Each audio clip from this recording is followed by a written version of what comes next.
Verizon pregame. Matthew Tkachuk and the Florida Panthers came up short in game one of their series. They got a new goalie they're facing tonight. We'll get into that as well. Austin Matthews and the Leafs. Can they score 5 goals again? Puck drop in just over 11 minutes from now. With that, we say not good evening, but it's a great evening. Hi, everybody. I'm Steve Levy. Kevin Weeks, we scratched the captain, Mark Messier. You know PK Subban. And you came back after that. He did. That treatment last night. You came back for more. I was out for day to day with hurt feelings, but I'm back. To Maple Leaf Square, and the only person wearing red, Emily Kaplan. Despite more than 5 decades of playoff disappointment, hope springs eternal here at Maple Leaf Square. They opened these gates 2 hours before puck drop, but as someone who arrives to the rink early, I can tell you the fans are lined up well before that. The passion is palpable. You hear with these cowbells, but so is the optimism. It is inevitable that you'll run into a sign here that says, "This is our year." You know, I hear fans lined up. I think parade routes, Weeksy. That's a little early. You sound like everybody back up in TO. The key to them is they have to play a Stanley Cup game here in Game 2. I love the emotion of this game. Everything surrounding it. They need to rise to the level of the Toronto Maple Leafs and just play with controlled discipline. Killer instinct. You can't let teams off the mat in the Stanley Cup playoffs, no matter what game it is, no matter what time. You got to put teams away when you have a chance. Last game, up and down, they get it done. Make sure you do that for 60 minutes. For the Florida Panthers, show us why you're the champions. For Toronto, should we mention a backup goalie tonight? That's going to factor into things here, guys, right? Well, I got faith in him. I do too. I got faith agree. in Wall. he ain't leaky. He hasn't shown to be leaky just yet. All right, we'll see how this all plays out. We'll take it to Toronto. 2 national anthems and puck drop next.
Welcome to the Stanley Cup playoffs on ESPN, presented by Geico.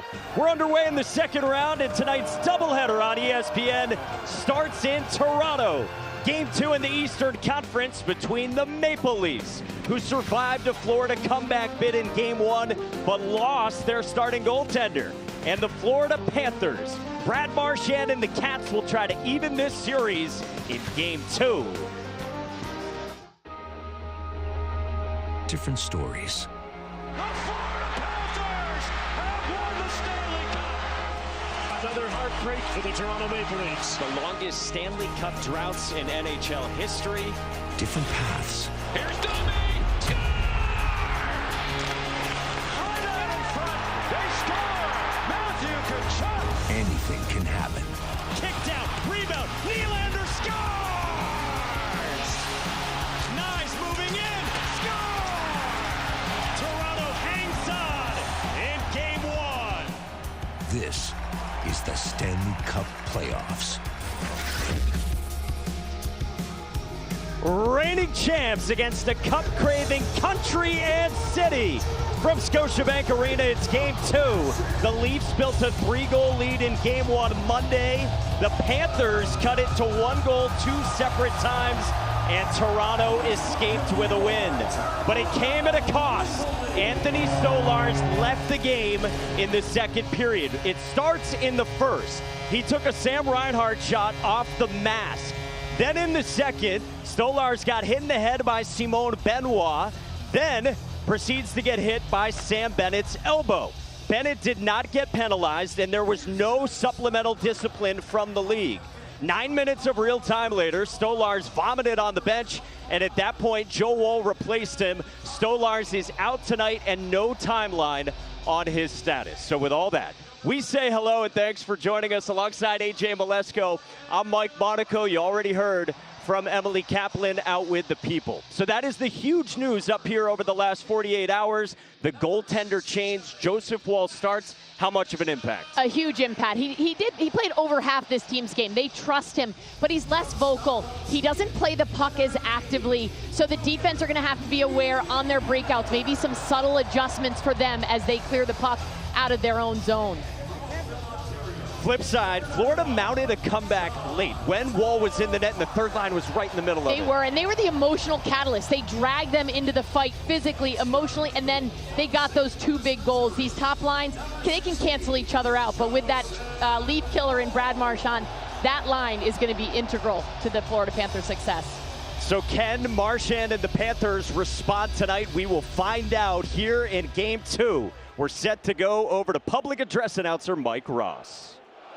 We now ask that you please rise if you're able to, remove your hats, and join Natalie Morris in the singing of our national anthems.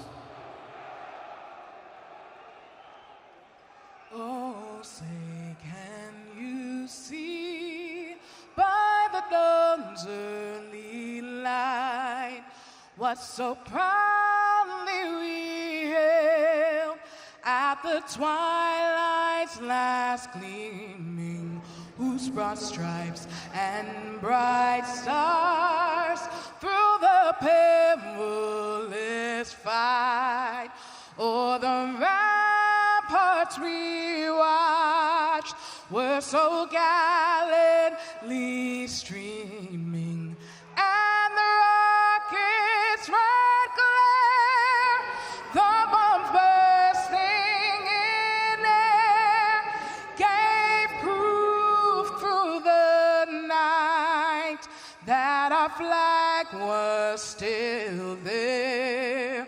Oh, say does that star-spangled banner yet wave o'er the land of the free and the home of the brave?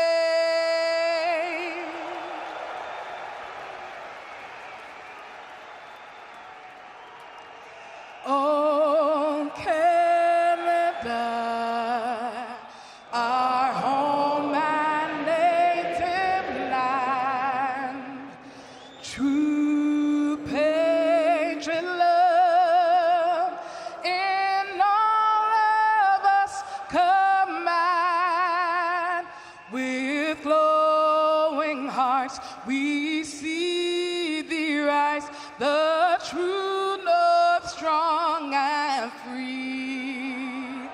from far and wide. Oh, Canada, we stand on guard for thee. God, keep our land glorious and free. Oh, Canada, we stand on guard for thee. Oh, Canada, we stand on guard for thee. Thank you, Natalie, and welcome all members of Leafs Nation to round 2 of the Stanley Cup. So the stage is set, and here we go with Game 2. Let's take a look at tonight's Audi starting goaltenders. Sergei Bobrovsky, 36-year-old two-time Vezina winner, only has an .887 in 6 games here in the playoffs. Gave up the 5 goals on 30 shots on Monday. And at the other end, AJ, all the big news surrounds Joe Woll, 26-year-old. He is from St. Louis. He started 41 games in the regular season with a .909, but tonight his first start since 20 days ago. Yeah, and even that was a meaningless last game of the season, so it's been some time. But he has experience coming in. The last 2 postseason, he's come in relief. Midway through the second, he took over, and now he stares down Matthew Tkachuk and Florida. Underway in Game 2. Lines and pairs will come through at the bottom of your screen, and a couple of changes for Paul Maurice and Florida. Aaron Ekblad is back after his 2-game suspension from a hit in Game 4 in the first round on Brandon Hagel, and Mackie Samoskevich draws back in. Here's the third line to start for the Panthers, you mentioned, and Anton Lundell with 6 points in his last 3 games. Carlo lost his stick. Riley helps him out, and it's shuttled along to center. Flip back to the line, and Anton Lundell backhands one around. Carlo against Lostarinen in the corner. Matthew Knies digs it out of there. Boy, Chris Pronger with a lot of praise for Knies on the points over on ESPN2 with the puck up and out of play in the first minute. Well, interesting to look at the starting lineups for these guys too. Berube had gone with this line that's out here now, the Matthews line in Game 1. Now he starts the John Tavares line, and you just look at what Berube's been able to do. He gives a sense of calm to this whole group, and he's made them a lot grittier, which we saw in spades in Game 1. They went up 3-1 in the first period in Game 1 on Monday. Eventually led 4-1 in the second. But Sam Reinhart and the Cats made a comeback with Reinhart's shot fought off by Joe Woll, and a good start for him in the first minute. Back to the line, Seth Jones walking along the line, now paired up again with Nico Mikkola with Ekblad back. Here is Mikkola with a wrister right on with some traffic. Mikkola on a retrieval. Austin Matthews tried to pick it. Barkov got it back, and now along the line, Sam Reinhart. 39 goals in the regular season. Puck bounces around. Mitch Marner collects, and he banks it out to center. The Panthers only got 4 shots on goal in the first period of Game 1, and you can see already just a minute and a half in, they're trying to funnel pucks to the front of the net, and they should. They've got to test Joseph Woll.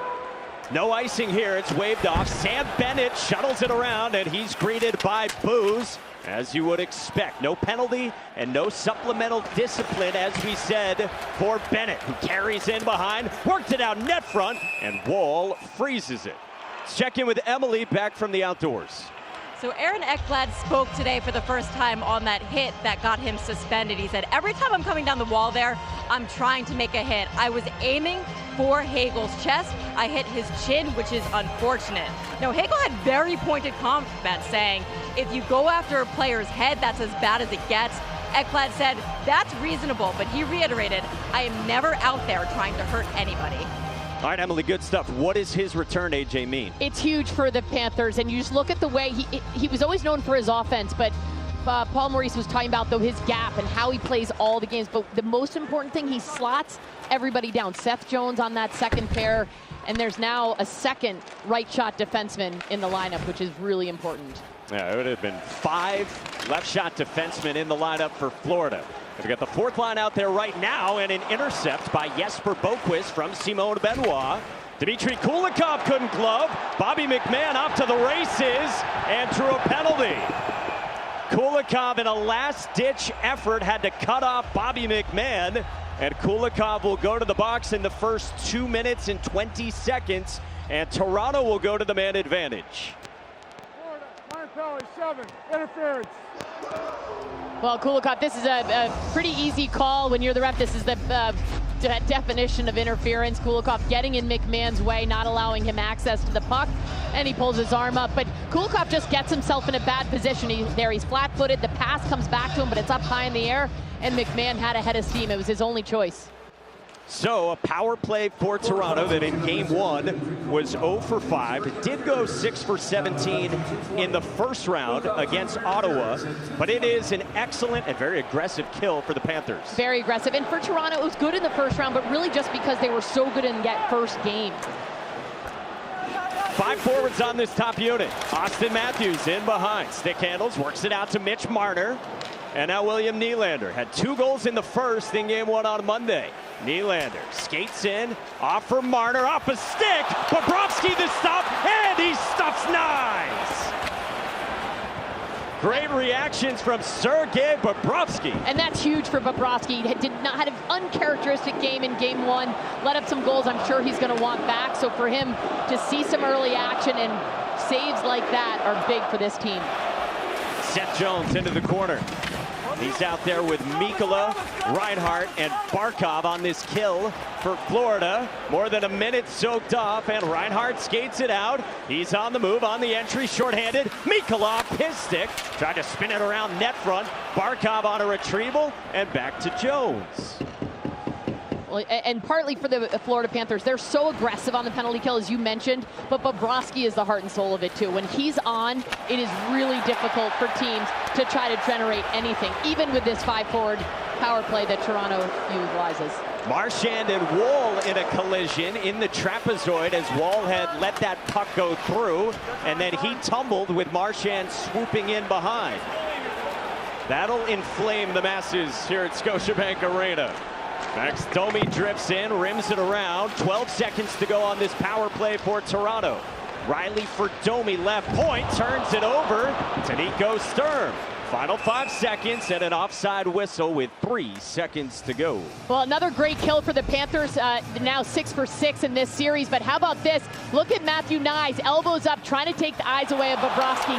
Such an important part of any offense when you've got such a great goaltender. But here, that's Matthew Knies' bread and butter, too, is to try to do that. And great saves by Bobrovsky. And then Marchand being the rat that people know him, coming back there. He's just trying to take the corner, but accidentally on purpose gives a little bump to Joseph Woll. Worth mentioning, Matt Murray is the backup tonight for Joseph Woll as the penalty is over and we are back to even strength and another big Florida kill. Shot from the point got blocked by Matthew Tkachuk out there on that second line with Evan Rodriguez. You see now 22 for 24, the playoff kill for Florida. Second best of all the playoff teams. McCabe turned it over. Tkachuk moving in with a shot. Tried to go far post on Woll. You could see his eyes up. He saw it. He was looking for the pass, and then he saw something and tried to find it. Well, Paul Maurice talked about how bad a start they got off to in the first period in game 1. Aside from taking that penalty, much better start so far? Much better, more direct, more time in the offensive zone. The way the Florida Panthers have found success is they grind teams down with their forecheck, and they've spent, other than their penalty kill, they've spent a remarkable amount of this first 5 minutes in their O-zone. They pick it here with Barkov trying to connect through center with Carter Verhaeghe. 2 assists in game 1, floats it in behind, and now the 2-time Selke winner, Barkov, got forced from the puck by Mitch Marner. Matthews dropped down to his knees, collected by Benoit, one of the overtime heroes in the first round for the Leafs. Mikkola shoved it up the wall. Tavares tried to glove, and a board battle ensues, and it pops out to center. Max Pacioretty rims it around. Gustav Forsling reunited with Aaron Ekblad on this top pair for the Panthers. Reinhart skates the stick and he lobs it out to center. And now we get a hand pass whistle in the first 6 minutes.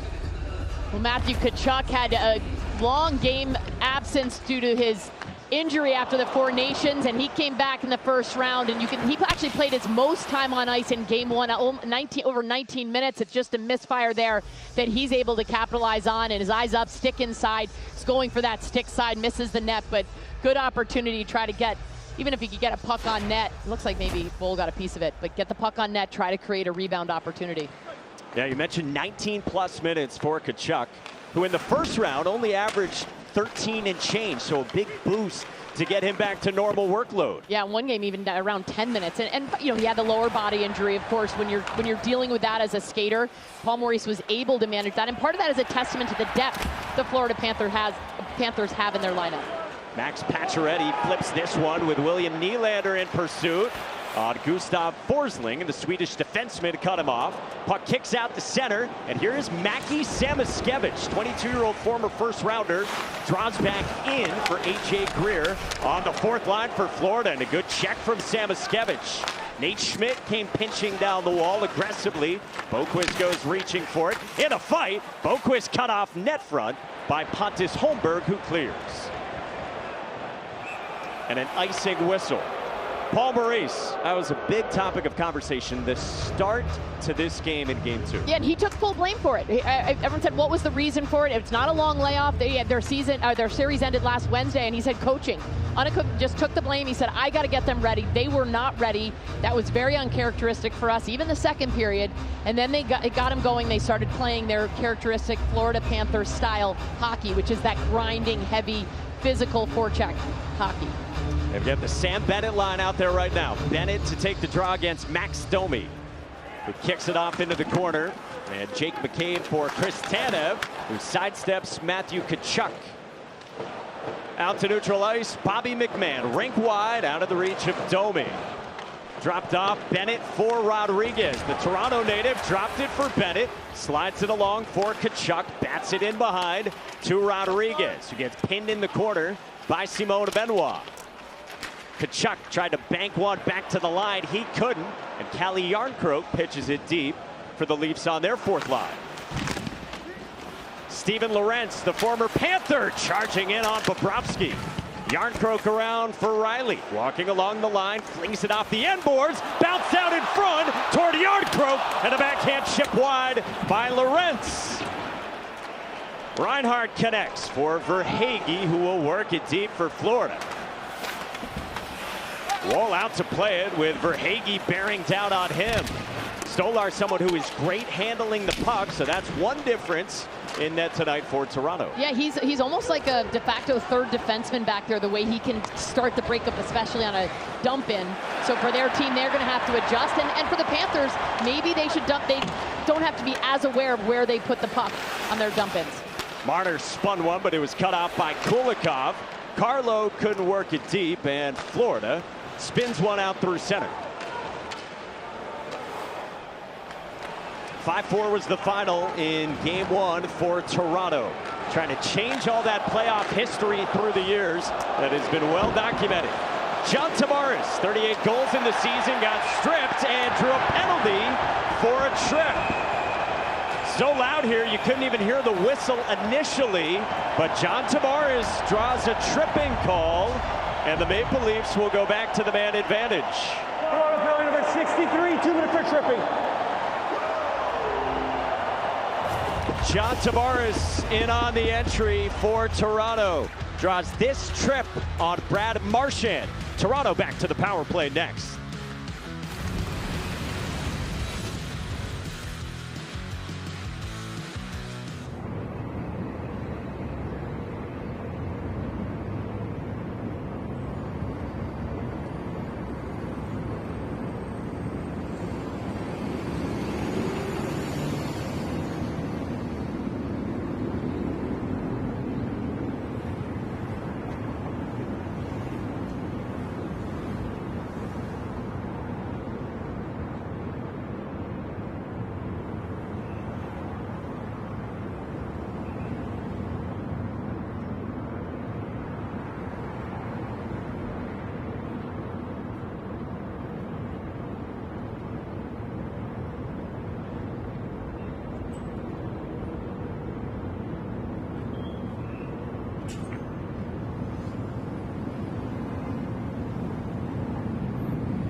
Panthers have had a very successful penalty kill. Watch how aggressive they are. This is all from game 1 on Monday night here at this arena.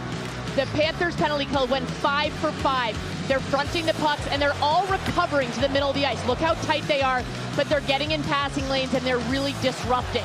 That's the key to their penalty shot. Lots of block shots, and as I mentioned earlier, Sergei Bobrovsky is a huge part of their penalty kill. They're on the kill for a second time already, first 9 minutes, with Brad Marchand in the box for that trip on John Tavares.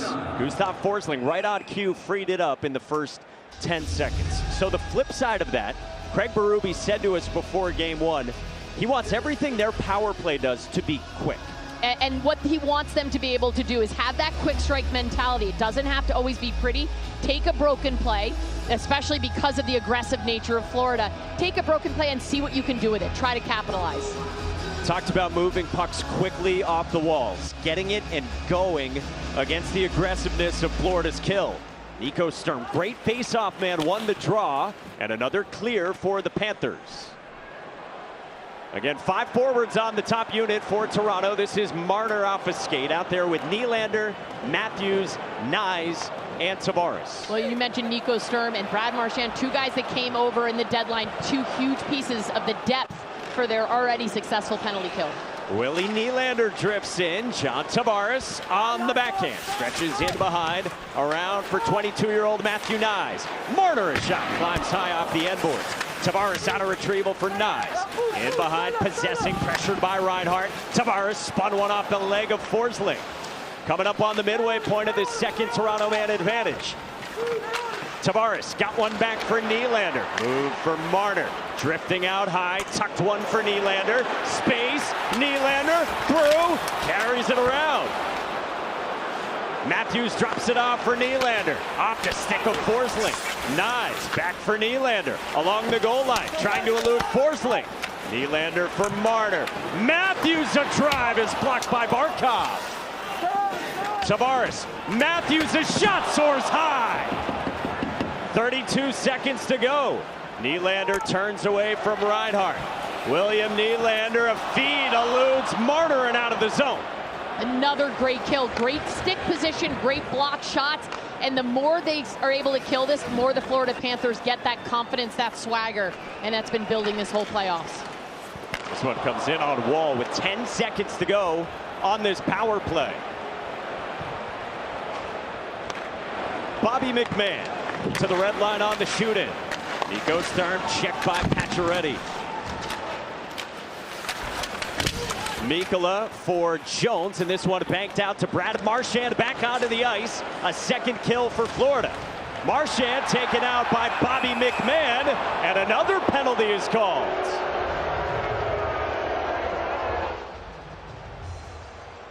Marchand took one, and now he draws one for Florida.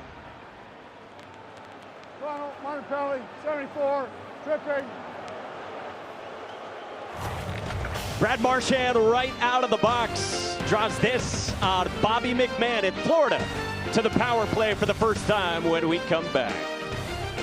The Stanley Cup playoffs on ESPN are presented by Geico. Switch and save. Get more with Geico.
The Department of Player Safety always looks at a play first and decides if it's suspendable, and then they consider the offender's relevant history or the outcome like injury.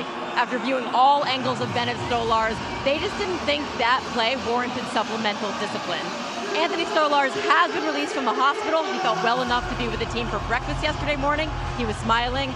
No update on his timeline, but his locker was removed from the room for now, and Matt Murray is the backup. All right, Emily, great stuff. We hope for the best for Anthony Stolarz. Here's a shot, score!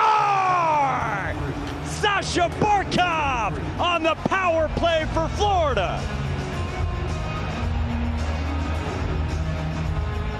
Well, their power play got them started in game one with a goal from Seth Jones from out high. Here it's captain Sasha Barkov, but it's a huge face-off win. That's the biggest key to this goal. Sasha Barkov wins that cleanly all the way back to Seth Jones. Watch him here, and then he gets in his position. It's on his onside, so it's not a one-time situation.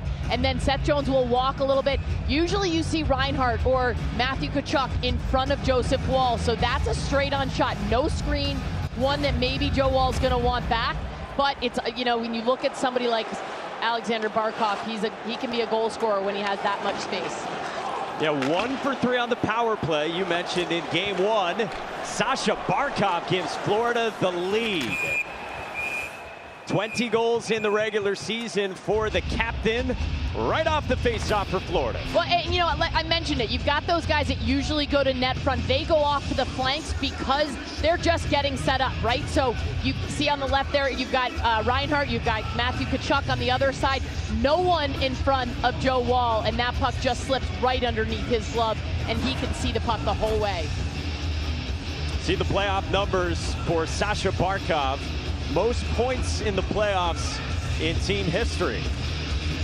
And a good look at Brad Marchand, who had drawn that penalty on Bobby McMann and still chirping down there. We saw him during the commercial break engaged with Scott Laughton verbally. Well, he's just doing everything he can, get under their skin, right? And that's what he does best. That's what he's known for. And now the Panthers have a ton of guys that do that. They've got Tkachuk, they've got Bennett, and they're just trying to push their buttons. And when you've got a coach like Craig Berube, his message to them is do not get pulled into the muck between whistles.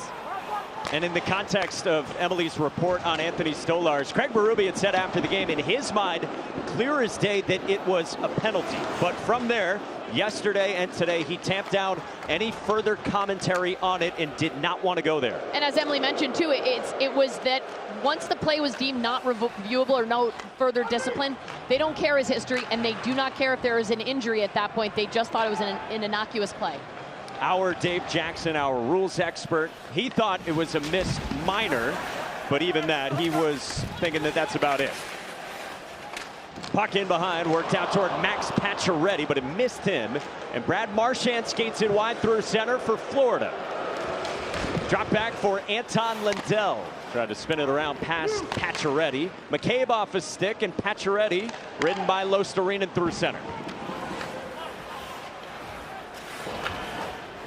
First of 2 games right here on ESPN in the Stanley Cup playoffs. Coming up after this game, 9:30 Eastern time. Dallas at Winnipeg in game 1 after a couple of thrillers in game 7s for those two. First round, that was so much exciting hockey. Couldn't keep up with it all. A whistle stops play with 7:09 to go here in the first. And so we told you Brad Marchand right in the mix with everything, and he's going back and forth with Scott Laughton during the last break. You know, and you just think about the history he has with this team, the Florida Panthers, when he played for the Boston Bruins, and the guys on this team even said when he started, he was injured initially, but when he dressed, you could see them laughing on the bench. At one point, Barkov was sitting next to him smiling. He said, I'm not going to repeat what he said, but his chirps are really funny. McCabe, a shot goes off the stick of Alexander Barkov. Marner spins it in behind for Matthew Knies. Matthews and Knies fight for the puck. Knies freed it up, and Matthews in behind. Marner in pursuit against Forsling. Florida outlets and Seth Jones. Logged nearly 28 minutes of ice time in game 1 on Monday. Knies through the wickets, taken by Barkov. Stick handling through the high slot. Aaron Ekblad, a seam pass, shot lifted high by Carter Verhaeghe. Barkov took it. Ekblad along the line, slings one. Here is Forsling through a lane. Woll gets a piece of that. McCabe gets checked in the corner by Verhaeghe. Freed it up for Ekblad. Deking below the goal line on Tanev. Matthews frees it up, and Marner moves it for McCabe. Toronto's going to have to be a little more careful with the puck. They've got to manage their breakouts a couple times so far in this first period. They've had some errant passes. That last one there between the legs by Matthew Knies, and it was intercepted by the Panthers. Now McMahon kicked out by Bobrovsky on a rush opportunity that popped out of nowhere for Toronto. Benoit moves it for Oliver Ekman-Larsson. Crowd back into it here in Toronto.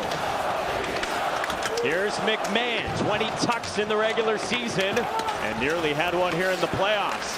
Ekman-Larsson holds on to it with a shot up high. Bobrovsky tumbles, loose in front, still no whistle. Puck out to the corner, Jesper Boqvist could not clear. Ekman-Larsson for Benoit, edge of the circle, centered all the way through, and Domi whips it wide. Bounces down, still in the O-zone. Domi along the right point, and this one ramps up and out of play with 5:11 to go in the first. Well, Florida's got the 1-goal lead. You can right on the power play. They kill 2 penalties, and then they get this opportunity, and they make no mistake about it. Sasha Barkov gets them on the board, but they are getting a lot of help the other way. Bobby McMahon on the breakaway, and Bobrovsky shuts the door on him.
Welcome back to Toronto, here with Paul Maurice, taking a penalty, drawing a penalty. How would you describe Brad Marchand's first period so far? Oh, I like our group. I mean, he moves his feet. He's got great cutback moves. I'm not going to comment on any of the calls.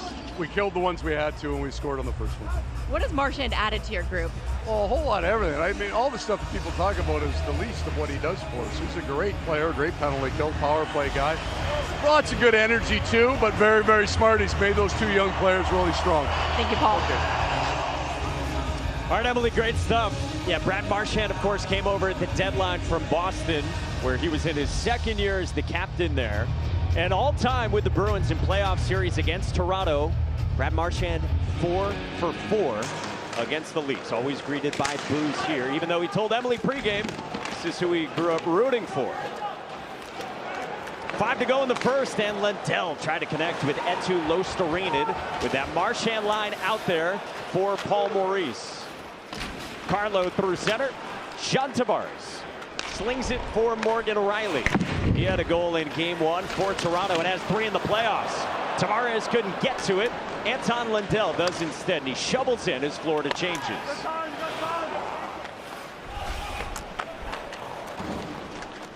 Rielly out of the reach there of Steven Lorentz with the 4th line out there for Toronto.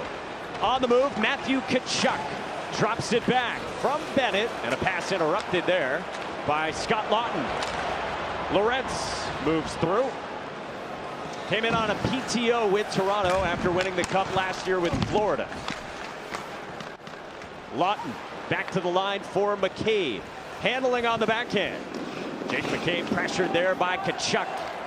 McCabe in behind, spins it around for Chris Tanev. 1 goal, 1 assist in game 1 for the 35-year-old defenseman. Rodriguez moved one out, a keep at the line from McCabe. Works it back in behind, under 4 to go here in the first. Mikkola outlets through center, and Tkachuk will fling it deep.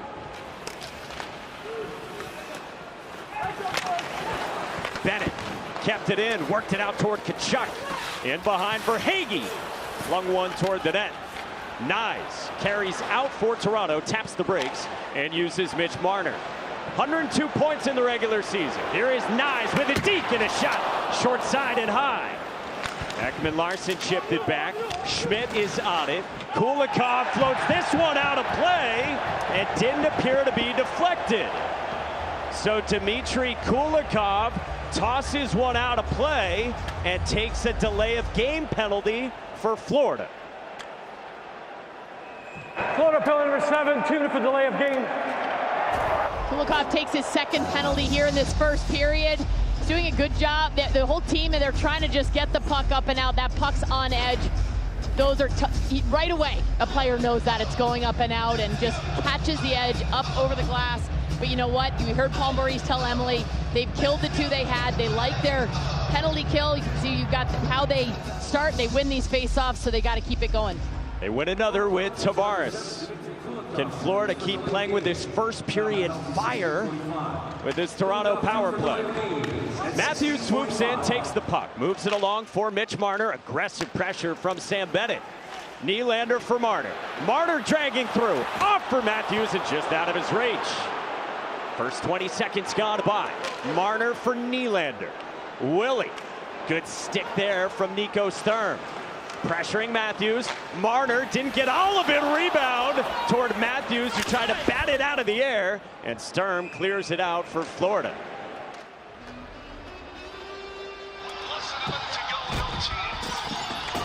You missed his turn at the piñata because you were busy not missing hockey.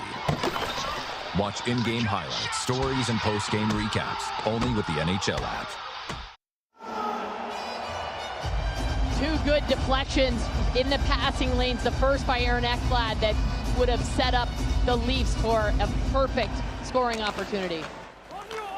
Fresh group of penalty killers out there for Paul Maurice and his staff with 45 seconds gone by. Well, this is his really top unit here for the PK. You've got Reinhart and Barkov. Barkov, you can see how clean he is at the faceoff, gives them the opportunity to get the puck the length of the ice.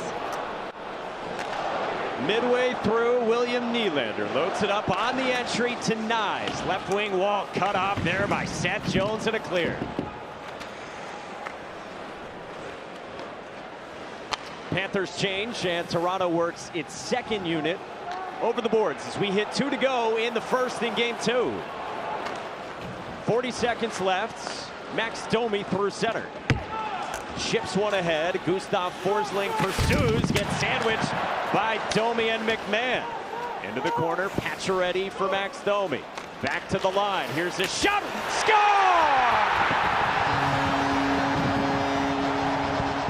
Max Pacioretty got a piece of it from Morgan Riley. Tied at 1.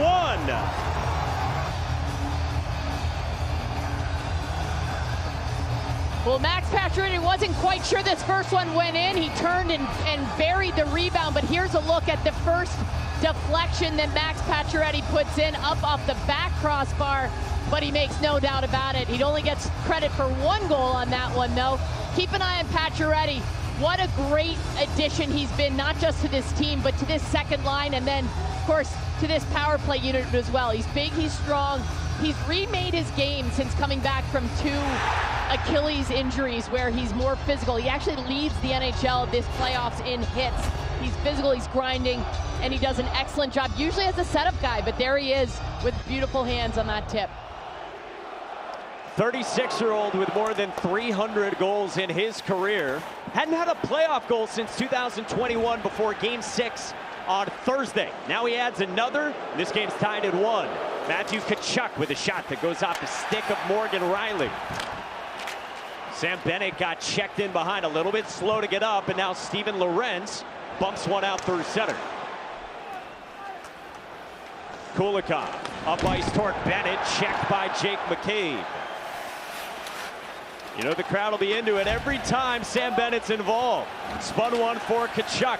Verhaeghe lifts one short side and high on Joseph Woll. Tanev tried to bump one out toward Matthews. Marner locates, and he floats one through center. Carter Verhaeghe fires in for Florida. Sam Reinhart, who had a team-leading 81 points in the regular season, another excellent year for him. Fished out of there by McCabe, and around the boards past Seth Jones with 30 seconds to go in the first. No icing here. Nico Mikkola on the turn away from Matthew Knies. Jones lost it to Tavares, and a good recovery from Nico Mikkola. Mikkola swats this one. And 12.8 to go until intermission. Well, lots made of the 5-forward unit for the Toronto Maple Leafs, but this is the second unit. Morgan Rielly, who has had a great postseason offensively, he puts this puck on net. Max Pacioretty comes from the wall where he dug it out. He was the one that got the puck from low to high and then goes right to the front of the net. He's one of those players that you can just see the excitement, the enthusiasm, and he's bounced around, had a tough time with injuries, so it's good for him to find a place here in Toronto. In Game 6 against Ottawa, he was added up with Tavares and Nylander, and when they've been together, they've scored 4 goals, had 0 scored against. The one problem that Berube has is he doesn't quite have the engine to play the same time on ice as those other 2 guys, so he's got to manage his minutes as the game goes along. But boy, has he made an impact when he's been in the lineup here in the postseason.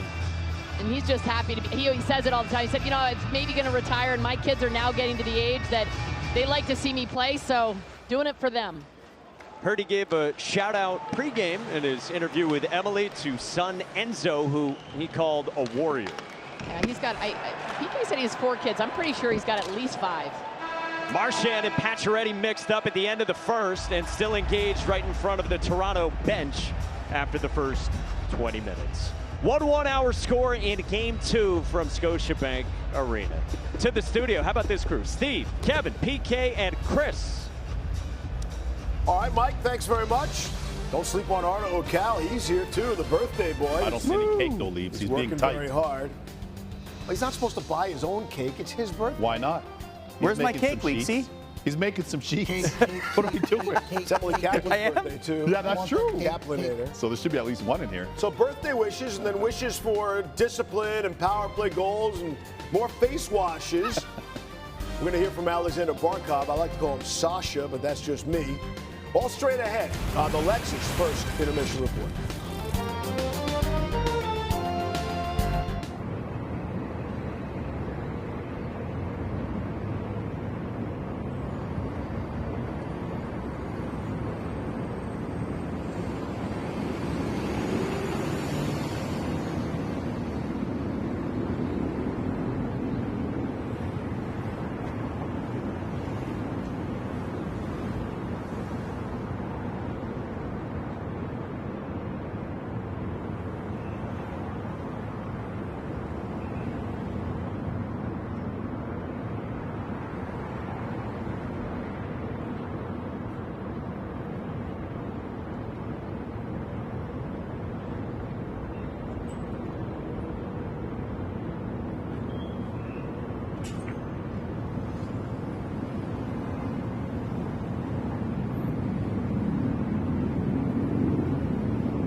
Welcome back to the Lexus First Intermission Report.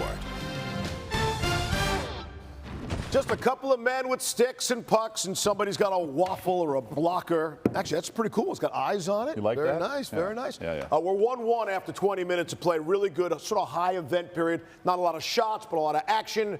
And if you weren't with us before the game, Pronger might have a career in this whole thing. Take a listen. I love the emotion of this game. Everything surrounding it, they need to rise to the level of the Toronto Maple Leafs and just play with controlled discipline.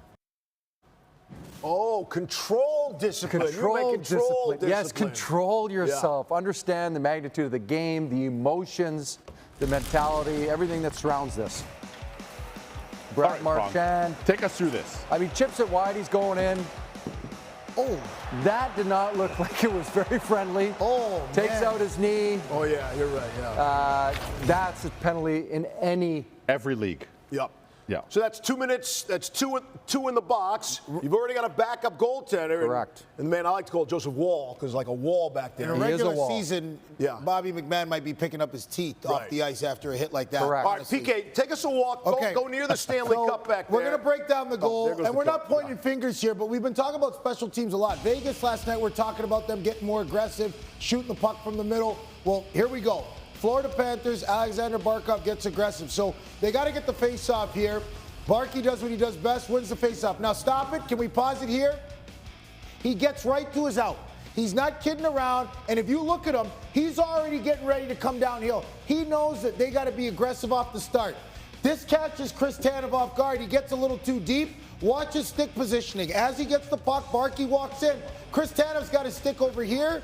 I understand he's trying to help out on the one-timer, but right now you need to focus on this guy. Selke Trophy winner. He's the captain of them. He led them to a Stanley Cup.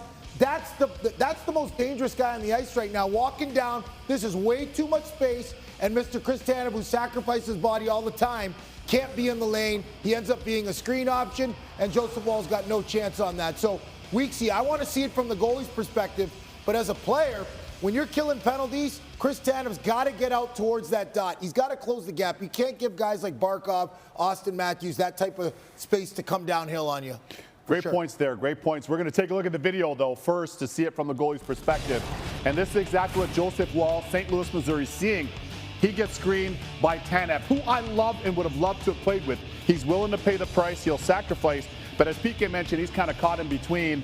And that goes 5-hole on him and through Wall. Now, we're going to go ahead, since we have the benefit of having these two top-end D men in here. Am I going to get hurt here? I'm not going to get hurt. Am I the shooter? Don't let that happen Am I to the you. shooter? No. Here's the thing. PK. Where do you want me? I want you right here for 1 sec. Okay. I want to ask Prongs first. Okay. Prongs, how would you have played this if you were Tanev? Sasha Barkov is shooting from out here. Give me I 1 would sec. take away the short side. Always knowing you've got a net front off the goal line presence. I'm Matthew Tkachuk. I I'll would be take net this front. away, so I'm not screening you. Yeah. Allowing this shot, you get paid to make saves, right? Absolutely. Taking away this short side and this pass. He had help coming back, meaning Tanev had help from his teammate, taking away the one-time option, giving you this shot, taking away the short side so you could cheat for the one-timer in the middle. Perfect. How would you play that? Well, I have a quick question for him because I saw when Chris came out, he had his stick in the middle. Now, because you start this way. Okay, you start Then there. you go here. Right. Yeah. Okay. I'm taking this away. I'm starting here as I go out, as I see him, as you say, go downhill. Yes. Come here. Now I'm taking this pass away. Yes. And coming out to block the shot, taking away the short side of Kevin Weeks right here. All right, even better. Dish, can you bring your guy in here? Come on in. Come on. Franz, you stay right here. I want to show from the goalie. Come with me. Yeah. Come right here. Look, you got to look through Here, Pronger. I'll be the Now shooter. look Look around. There we Turn go. this Please around look. right here. Turn it around. Look, Right I'm the here. shooter. You got to look through Chris Through his Pronger. legs. How much? Can you Right? see? Can you see Can you see anything? me? Through his legs. Can you see me? Hey, Weeksy, watch this. Yeah, I hit the post. Hang on, let me try one more That's time. an eclipse. What's That's that? what it feels like. It's a lunar Weeksy, eclipse. can you see By that? the way, Chris Tanev's a big guy too. Right. Yeah. Can we get a smaller defenseman next No, time? I like this. I like this size with these Well, guys. I like this size. Hey, stick tax for the camera, guys. Yes. Hey, Well good done. job. Well Emily done. with Matthew Get Tkachuk. involved. Get involved, Jiller. Get involved. Matthew, what about the start to this game feels different than game one? Oh no, I thought we started on time. We were quick. We were physical when needed. We were just on pucks, and we were making like good little plays with each other, not getting too spread out. But we got to stay out of the box. Penalties are killing our momentum. But all in all, it was a great period from us.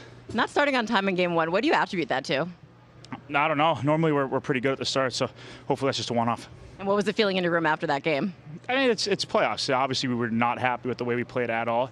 We felt that, with our start and the way we played in the first, we kind of gave it to them, much similar to the game against Tampa at home, where we kind of gave it to them. So hopefully that's the only one we're giving them this time around, and just got to continue playing good hockey. Thank you, Matthew. Thank you. There's no way Tkachuk is 100% right now. We're all watching. There's no way. All right, here's the Pacioretty goal. Your boy Patches to get the Leafs back in it. Yeah, Max Pacioretty gets to the net front. Johnny on the spot. Aaron Ekblad gets caught drifting out. He can't help out. Forsling here thinking that Eckie's staying low. He doesn't, but Max Pacioretty gets a goal that the Toronto Maple Leafs would love to see, and we can call that a dirty goal, right? He's On the top. He went to the blue paint. Absolutely. Correct. So this is what essentially happened. Chris, I want you to take us through this. I'll be Ekblad, and I'll step out. So Ekblad kind of gets drifts released. out, allowing Max Pacioretty right in here. Right in the grade A prime scoring area. Tip, goes in, and he puts it in a second time for good measure. And this is the only place, this is how you got to beat Bob. You have to get in his kitchen. You got to be in there cooking Mama Subban's chocolate chip pancakes, chicken stir-fry rice. Cowfoot soup. Cowfoot soup, a little bit of oxtail. This is what it's like. There's no defenseman in the picture, right? Thank you. Look at this. I mean, look, you stay. You're the only one forward. Yeah. You're Pacioretty. Forsling was over here. Ekblad went over here picking cherries. Well, I don't know what Forsling was doing. He looked like he either blocked a shot or was uncomfortable there. It was a little cross-check, and he was kind of in his own world. Yeah. You cannot allow any of the Leafs players. By the way, they now have depth scoring. They got scoring on their third and fourth line. Max Pacioretty, you can't leave a guy like that. That's a perennial 30, 40 goal scorer. Can't leave him on the top of the piece. I think that's a new record. I don't think we've ever demoed 2 goals. You like that?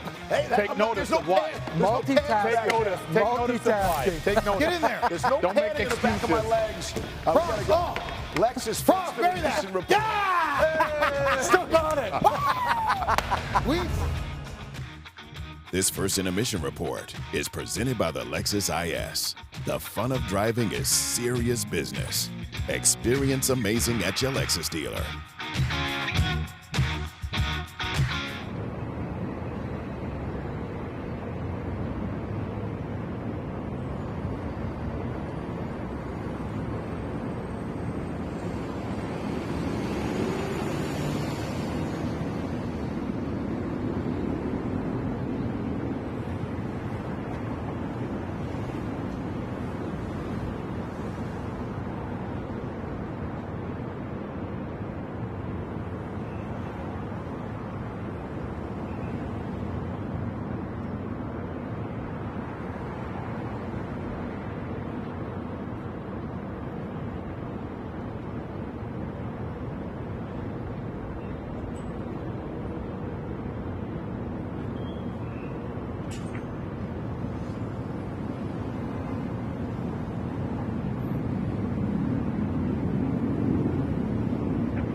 Welcome back to the Lexus First Intermission Report.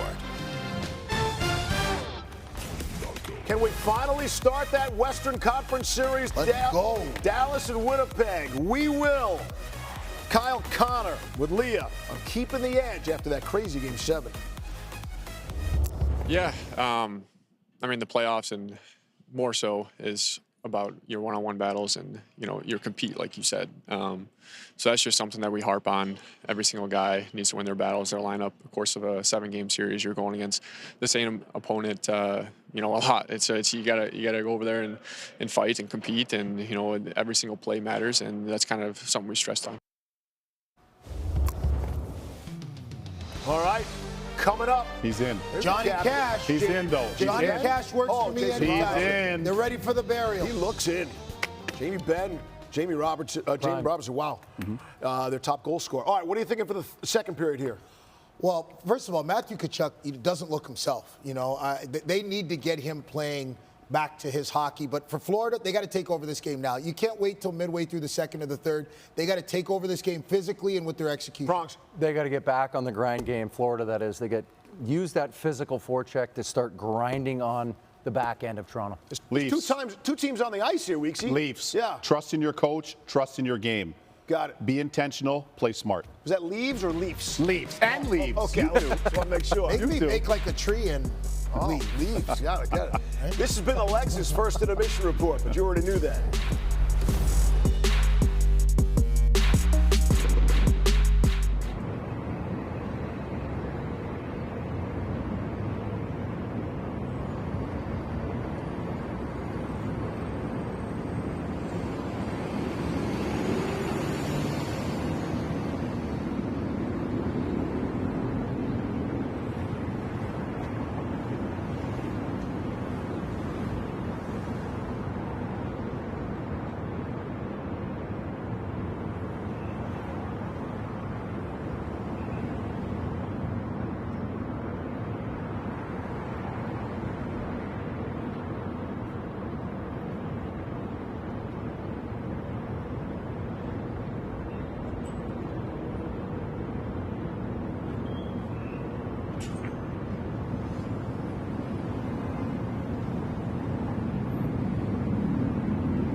Welcome back to the Stanley Cup playoffs on ESPN, presented by Geico. Started the second period in Game 2 in the second round. Panthers and Leafs tied at 1. Tonight's winning ingredients are brought to you by Chipotle. And, you know, you look at Toronto, they turned the tide a little bit on Florida in game 1. They took their game plan and went after them. They did it a little bit in game 1. That net front, that was 5-on-5. This is Matthew Knies in their first power play, getting in front of Sergei Bobrovsky, taking his eyes away. And then ultimately, how did they get the goal? Their second power play unit, they go to the net front. It's Max Pacioretty using his big frame, his big size, tips the puck up and over. But that's a really important part of this game plan for Craig Berube, is get in front of the net and find that grit. AJ Malesko, Mike Monaco with you, Emily Kaplan down at ice level as well. You think to start this second, go time right away for Florida? They've got it. They have to put the screws to them. And you look at the way that Toronto, they had 3 power plays, only scored on 1 of them, but that was a huge one for them to get that monkey off their back. But for Florida, good first period, much better first period than game 1, and they've got to keep their foot on the gas, get their forecheck going. Yeah, you heard Matthew Tkachuk say that to Emily, that he felt like they did start on time after they were late, in the words of their head coach Paul Maurice, in game 1 at the outset. Eetu Lostereen in for Lindell. Marchand score! 15 seconds into the second. Well, that is starting the second period on time. You look at this line, this third line, we talked about them being the X factor, getting a goal, maybe a series every couple games, and it's Brad Marchand. It's their forecheck. This is exactly what their calling card is.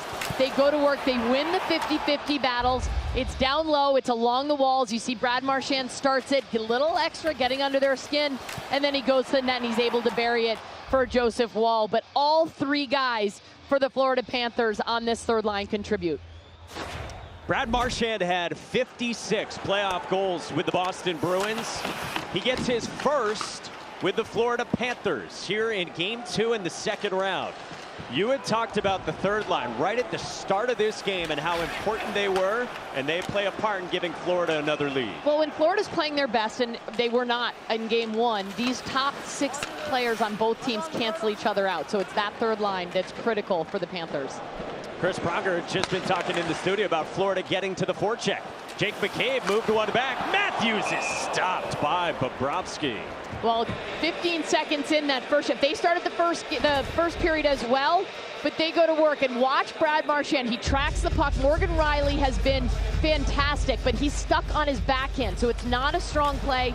And when you're coming around the net on your backhand as a defenseman, you don't have a view of everybody. You can't see everything. So he puts a weak pass up the wall. It's intercepted. You've got Lundell Losterinen going to work, and then it's a tic-tac-toe between the 2 of them, and Marchand ends up bearing it. Face-off one back to Oliver Ekman-Larsson for Toronto. Puck goes around the end boards in the direction of Matthew Tkachuk. Evan Rodriguez shovels one out through center ice. Sam Bennett for Tkachuk. A drop for Bennett. Charging in, Kulikov joined, a backhander toward the left post of Joseph Woll. Simone Benoit skates it out through center, met there by Nate Schmidt. And Rodriguez back on it for the Panthers. Trying to even up this series before it ships back to Sunrise, Florida on Friday. Woll makes the stop from the shot out from the wing. Collected by William Nylander and skated off through center. Good stick from Gustav Forsling. Carlo couldn't connect with Pontus Holmberg, and the puck out of play. These are some numbers powered by the SAP Coaching Insights app, and Brad Marchand against the Leafs. Pretty good success in the playoffs. Yeah, Emily interviewed him before the game, and she called him a Leaf killer. He said he just likes playing here. He likes the energy, and there's obviously a rich history here in this city. A lot of people think of it as the capital of hockey. So for Marchand, he loves ruining the party when he comes here, and he does a pretty good job of it. Yeah, that's what he said. Biggest hockey market, in his words, he said, by far. He said, I love the energy that it gives you. And he said, yeah, I grew up rooting for the Leafs, so special nonetheless to play against them here in Toronto. First 2 minutes gone by in the second. Pontus Holmberg fished it out. Harassed on the back end by Jesper Boqvist, but Brandon Carlo moved it for Domi. McMahon gets bumped by Seth Jones. Jones, who came over from Chicago for Spencer Knight in a first rounder. Boqvist checked by Chris Tanev, and Jake McCabe peels back. Love the studio crew breaking down Chris Tanev. Chris Pronger, the human eclipse. Yeah, you know, that's a little difference, little size difference there, even without the gear. But, you know, Chris Pronger still blocking some sunlight there. Yeah, what a great breakdown. So good to have Chris as a part of our coverage these last couple of days. Anton Lundell backhands one along through center. And Chris Tanev for Jake McCabe. Touched on with the fourth line out there for Toronto by Steven Lorentz. Yarncroke blue attire along through center. Third line for Florida is out there as Eetu Luostarinen kicked it into the ozone. They're going against this third line for Toronto as well. And this is a line that Craig Berube said he needs more grit out of, the Lawton line. Lundell worked it around, took some contact from Lorentz, his old teammate. Lundell in behind, back to the line for Forsling. Moves it with a wrister, gave up the rebound, and Ekblad was crashing on Joe Woll. Faceoff will come outside the zone as Ekblad played that with his glove after Joe Woll gave up the rebound. Aaron Ekblad had a big goal in the last round before he got suspended, and he's crashing the net again. Ekman Larsson does not like it. Teammates last year on the Stanley Cup win game, and Ekblad again gets the glove up, but doesn't put on the brakes before he crashes into Joseph Woll. And of course, there's a bit of history forward, our players crashing into the Toronto goalies. No harm, no foul on this one.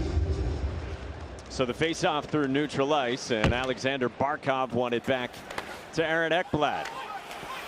Woll takes the high road around toward Barkov, fighting with Matthew Knies. Matthews turned it over, a shot is stopped on Sam Reinhart by Woll. Knies gets checked by Ekblad, but he was able to get it out of the zone, and Florida's got it touch up. Knies had it poked away by Ekblad, and Reinhart leaves it for Forsling. Sasha Barkov connects with Ekblad with a shot, save made by Woll. Ekman Larsson on the rebound. Tavares chipped it ahead, but out of Knies' reach, and Mikkola turns for Florida. Brad Marchand 15 seconds in with the assist to Lundell and Luostarinen. Tkachuk had the takeaway, tried to work it through the slot. Now with speed, it's Pacioretty. Nylander scores! This game is tied.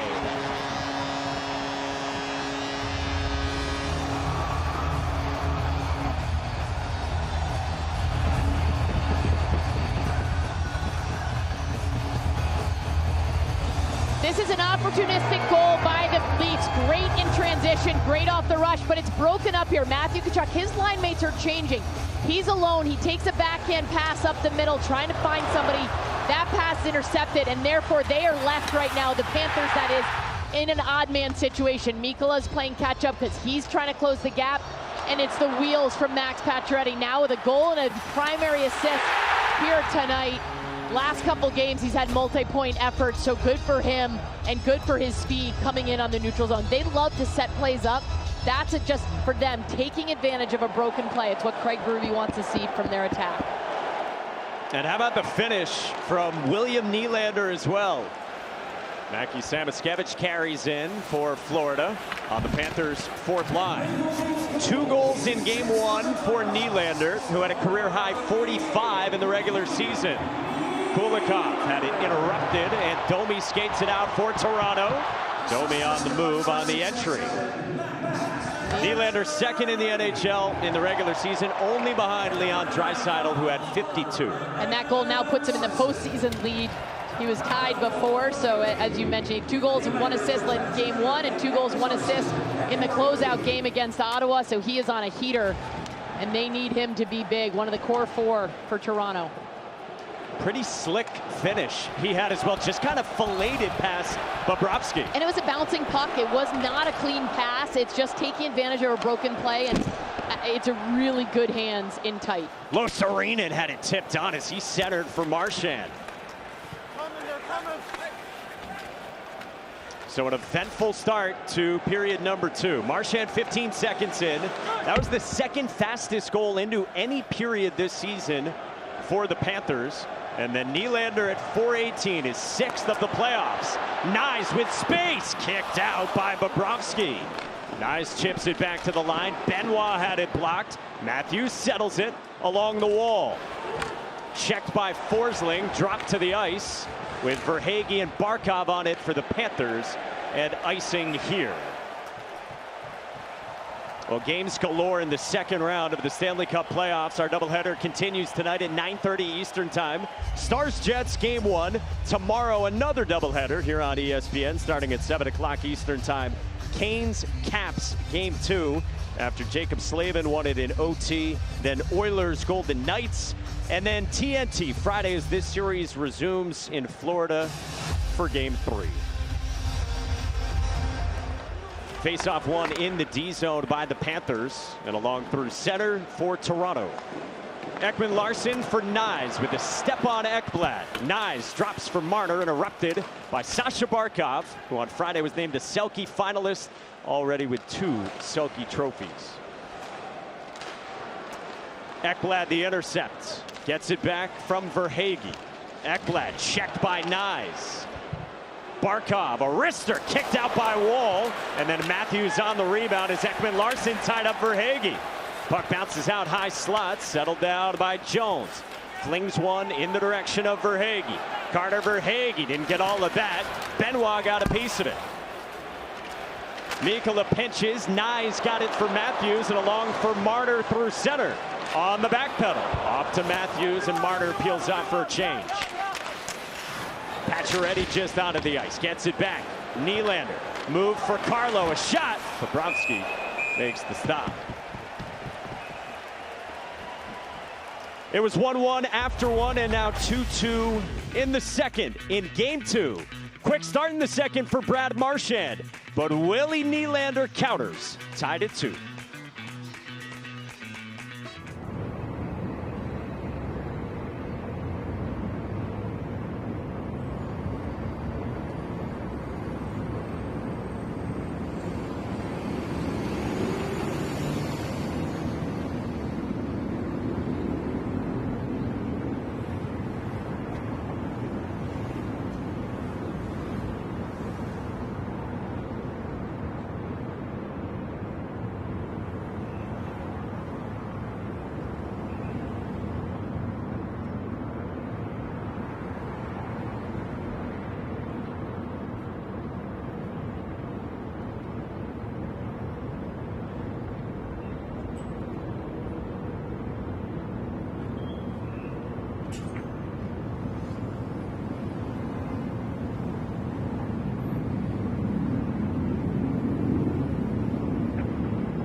Welcome back to Toronto here with Craig Berube. Big response by William Nylander. What stood out to you most about that goal? The hands. That's incredible hands. You know, it's just something he can do that most people can't. You've responded after both of their goals. What does that tell you about your team right now? Oh, there's good character in this room. We know we're a good team and we can win. We just got to stick with it. There's things we can do better, and we're working on that. Thank you, Craig. Thank you. Willie Nylander is locked in right now. Another for Nylander. We are tied at 2 in the second in game 2. Anton Lundell on the move for Florida. Tries to bounce around Brandon Carlo with Riley back on it for the Leafs. Tavares cut off there by Anton Lundell and back out to center. Big impact for Craig Berube in year 1 here in Toronto, sort of changing the identity of this team. Here is Lundell. He flings it across. Ekblad moving in with a backhander. Stop. Loose in front with Wall sprawled out and a whistle. In the slot, Robertson, he scores! Works it across, Karlsson Ovechkin scores! Thank you, Dad. Check out the largest selection of official NHL gear at NHLShop.com. A Fanatics experience. Well, this third line for the Florida Panthers strikes again. They are getting their best chances in this second period. There's Joseph Woll coming out. Look at the battle in front. And that pass originally came from Marchand out to Aaron Ekblad, you see on the right side of your screen. And then it led to a scrum and some words from Marchand to Willie Nylander. I'm sure they're saying nice things to each other. Of course. Craig Berube said to us this morning, got to make sure we're standing our ground, but don't do anything dumb as well against Florida. Along the goal front, Sam Bennett whisked one across. Mikkola in behind, and this one deflects up and out of play. Let's check in with Emily. Yeah, guys, a first period like that is very hard for a coach to evaluate because of so much special teams time. When I caught up with Paul Maurice between periods, he did mention we only got 5 seconds on the power play. He did like the way that his team was much quicker on 5-on-5. That was a big point of emphasis from guys I talked to. This morning, Evan Rodriguez told me the reason he thought they started last game so slow, so much emotion from the Tampa series, also a tough travel day sitting on the tarmac so long for game 1. Yeah, how about that? Net front here and picked up by Calle Jarnkrok as Sam Bennett at center. Speaking of airplanes, shout out to Emily on her birthday today. Happy birthday. She's working tomorrow, her 12th game in 19 days. Absolute grinder. Stick taps to her. I hope that she also responded. We got an injury down here, Evan Rodriguez, slow to get up. Check through center ice, and Rodriguez grimacing, and now Schmidt gets into it at the blue line.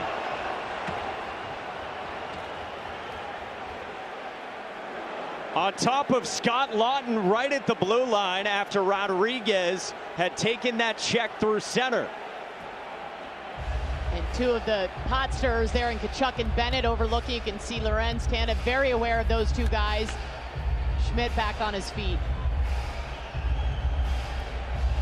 There was no penalty called initially on that hit through center.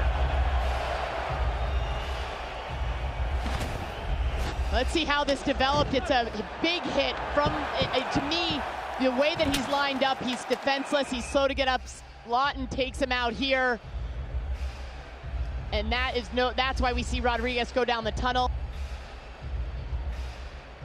And then the fight develops too. Not many punches thrown, but a scrum here. This is what we expect from this too, and you don't see teams like this go too long without that heat and without some of the extracurricular. Sasha Barkov and Austin Matthews, the captains, get the explanation from referee Dan O'Rourke, and now Francois Saint Laurent in there as well with an explanation for Alexander Barkov. Well, there's no call on the ice, so there's nothing to review. Penalties on the play. Florida number 88, 2 minutes for roughing. 17, 2 minutes for embellishment. We got 24 for Toronto, 4 minutes for roughing. 5-on-5 hockey. Wow. Embellishment on Evan Rodriguez. Let's bring in our rules expert, Dave Jackson. Jax, what say you? Well, I'd have to see it again. Well, here we go. I have to see embellishment. I personally don't feel that the contact was that hard. He didn't project him violently into the boards. I can understand why there's no penalty on that play. I'm not sure I see the embellishment aspect of it. I think it's just a good, hard hockey play. He went down. Obviously tweaked something because he left the ice. But we'll have to, just live with that. So, Jax, to be clear, you don't really see the embellishment there after getting a few looks at it, but you also don't necessarily see a penalty on Laughton for the check on Rodriguez.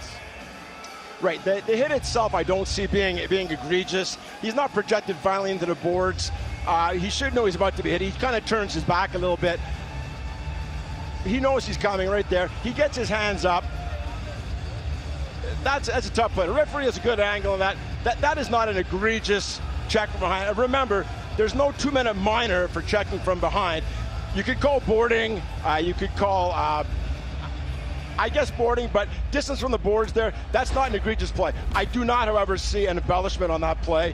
He just gets hit and goes down. But the referee felt otherwise. You know, it's interesting. When I look at Rodriguez, he's got when I say defenseless, he didn't see him coming, but Jack, that's a great point that he should have. He's got the puck. He knows he's going to be hit there. It just looks like the numbers are out, but no call on that. I don't see the embellishment either, but so's the call on the ice. I got to be honest, in what world is that embellishment? I mean, he gets drilled from behind. How is that embellishment? I don't see that at all. So, in any event, 11+ minutes to go here in the second, and the puck worked in behind by Toronto after that hit from Lawton on Rodriguez, who again has left the bench area. I didn't even see the arm go up either, so I say there's no call on the ice, and the time there wasn't. Of course, there was the scrum afterwards, then extracurricular penalties. Yeah, so you got Schmidt and Lawton both in the box, and then Boquist is serving the Rodriguez penalty for Florida. Jones goes down, and McMahon on the move, speeding through. Bobby McMahon centers out of the reach of Ekman-Larsson. Matthew Tkachuk with a big check in the corner on Pontus Holmberg. McMahon lost his stick, fighting for it from Bennett. Holmberg and Mikkola got in a collision away from the puck. Holmberg finishes a check on Verhaeghe and takes a penalty. Pontus Holmberg well away from the play, checked Carter Verhaeghe, and he will go to the box, and now this is really erupting in the second.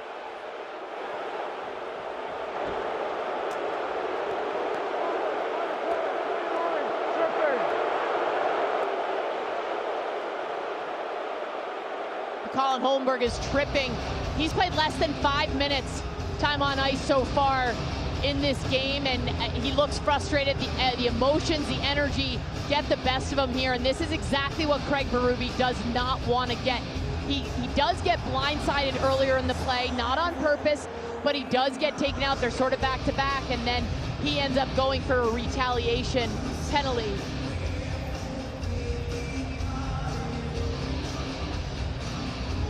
Holmberg had gotten in a collision in the slot, and then he came back into the corner on Carter Verhaeghe.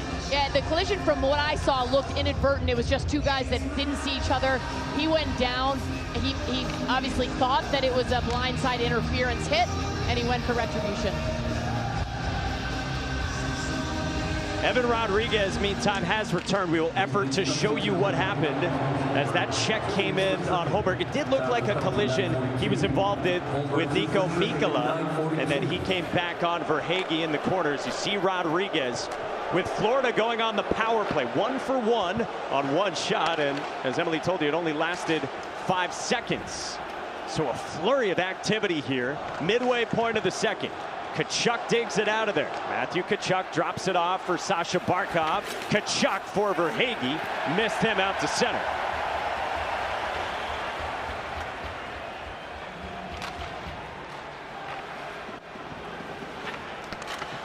Barkov lost it. Marner got a piece of it. And Matthews takes it away. Austin Matthews had it poked free by Barkov. And Matthews swats one back down to Toronto ice. Cut off by Tkachuk. Lost his stick in the process, otherwise was trying to set up Verhaeghe. Reinhart out of the corner, back from Tkachuk. Reinhart drifts out to the half wall. Here's Bennett on the turn, back to Reinhart. He surveys. Sam Bennett out high, greeted by boos all night. Reinhart steps in with a shot high and wide. Jones the retrieval left point. Filters one in behind. Tkachuk looking to center toward Reinhart. Off a skate for Verhaeghe. Spun it back for Jones. 32 seconds. Bennett a one-timer with Benoit in the way. A keep at the line by Jones. Puck bounces down. Bennett pursues. He tangles along the wall. Jones for Reinhart. Settles the puck. 15 seconds to go in a 2-2 game on the man advantage, and a good stick by Knies. Dangerously paddled away by Bobrovsky. Holmberg ready to emerge out of the box. We are back to even strength. No shots on that Florida power play. Matthews, the takeaway. Bennett took it back. Here's Sam Bennett with a backhander that floats off wide into the corner. Freed up for Matthews, and he will spin one back for Carlo. Big collision in front again. This time it's Lundell and Ekman Larson in front of Joe Wool's crease. Taken away by Luostarinen. On the move. Marchand kicked out by Wall. Holmberg back the other way. Nylander alone. Save Bobrovsky. Holmberg went tumbling far post. Chaos all over the place. Benoit to the red line and around. Bobrovsky cut it off. This building is supercharged. Pacioretty finished a check on Ekblad. Sturm darts in. Tavares the back check. Crowd does not like the referees if you need translation. Kulikov at the line. Backhand filter past Sturm. Tanev on it.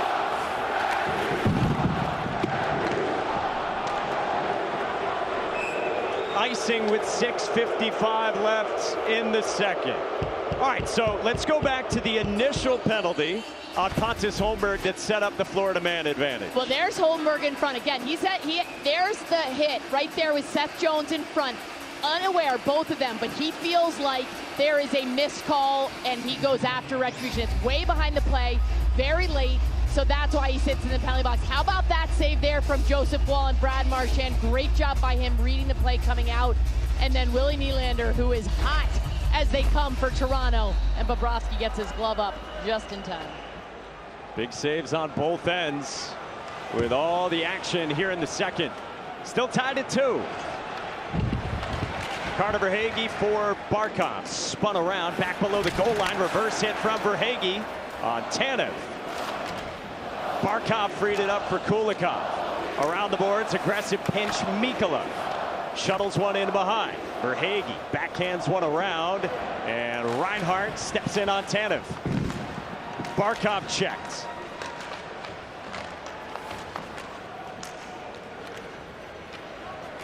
Reinhart battling with Pacioretty. Verhaeghe swept it out. Kulikov, and now Riley ushers one past Nylander and back toward Florida's end.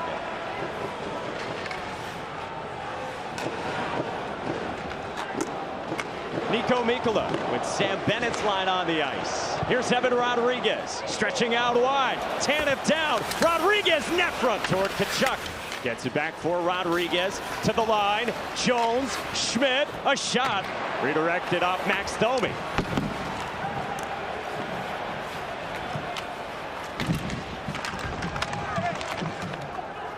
Dug out of there by Lorentz. Jones down the boards. Contact with McMahon. Bennett a shot, loose in front, paddled out of there, and Lorentz banks one ahead. Domi in alone. Max Domi harassed by Schmidt. Great recovery by Nate Schmidt. The last hope for Florida defensively, forcing Domi out wide. Lundell on the entry for Florida, off the end boards. Marchand swooped in and kicks out to the line for Toronto to settle with Holmberg.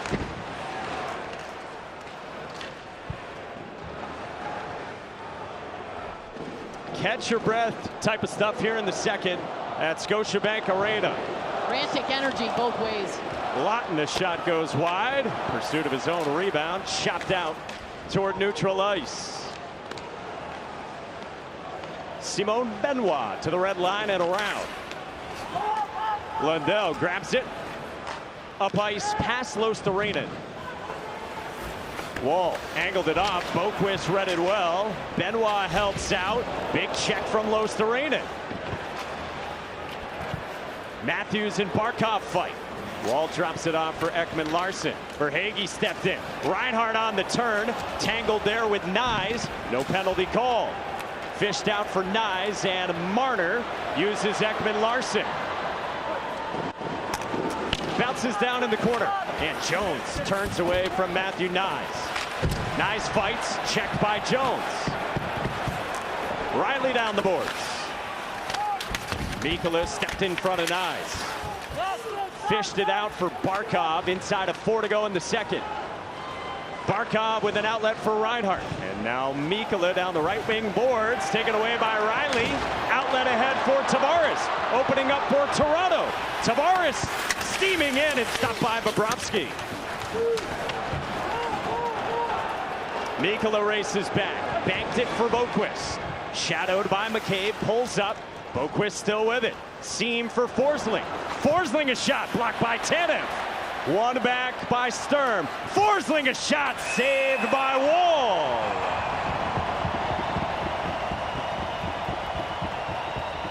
Max Domi sneaks behind the Florida defenseman, gives him an opportunity here. You can see Seth Jones sneaks in. Nate Schmidt gets on his horse, gets back, and really makes it difficult for Domi. And then how about this? Forsling, good job making a better angle to get that puck on net.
For Get More, brought to you by Geico, and the pace and the physicality on display, especially here in the second. Yeah, and you saw Max Pacioretty leading the league in hits in the postseason, and it's physical both ways. That last shift, the top line for Florida, Barkov's line, was really heavy on the forecheck. That's what they want to do. They want to grind, but they've been met with a really physical Toronto team, especially when you go back to Game 1. Toronto played the way Florida usually plays. They turned the tables on them, and it obviously was effective in that big Game 1 win. Brad Marchand in Florida down a game to begin this second round series against the Toronto Maple Leafs, who won the Battle of Ontario in the first round. Only the Leafs' second playoff series win in the last 21 years. Aaron Ekblad back for Florida tonight. And this game tied at 2 with 3+ minutes to go in the second period from a Scotiabank Arena that is alive. Faceoff controlled by Evan Rodriguez for the Panthers. Matthew Tkachuk around the boards. Dmitry Kulikov, soft wrister, flutters toward Tkachuk, trying to lift it in on Wall. And Domi takes the puck for Toronto. Lorentz for Riley. On the move, Lorentz across, score! Max Domi!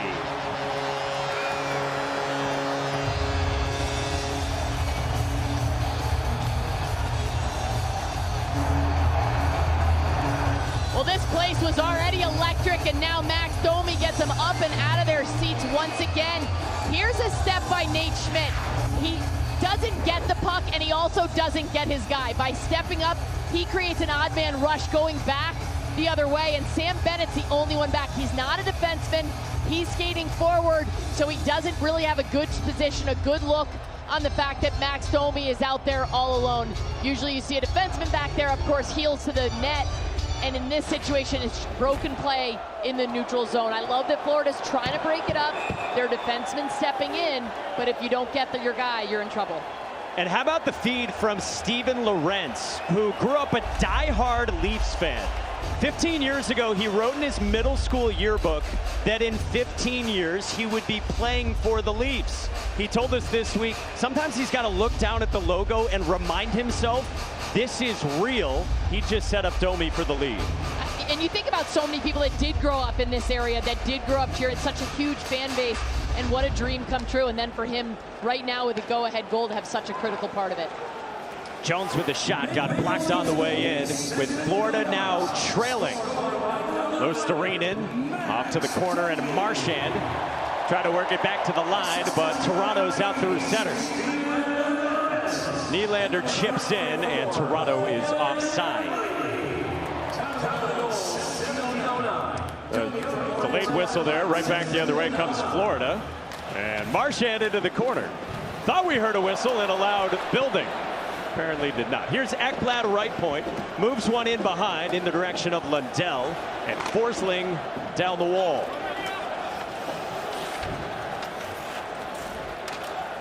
Tavares in a race against Verhaeghe. Forsling the keep. He sensed fresh legs. On the move, broken up there. Nicely done by McCabe on Barkov. Reinhart pried it free, but Tanev steps to it.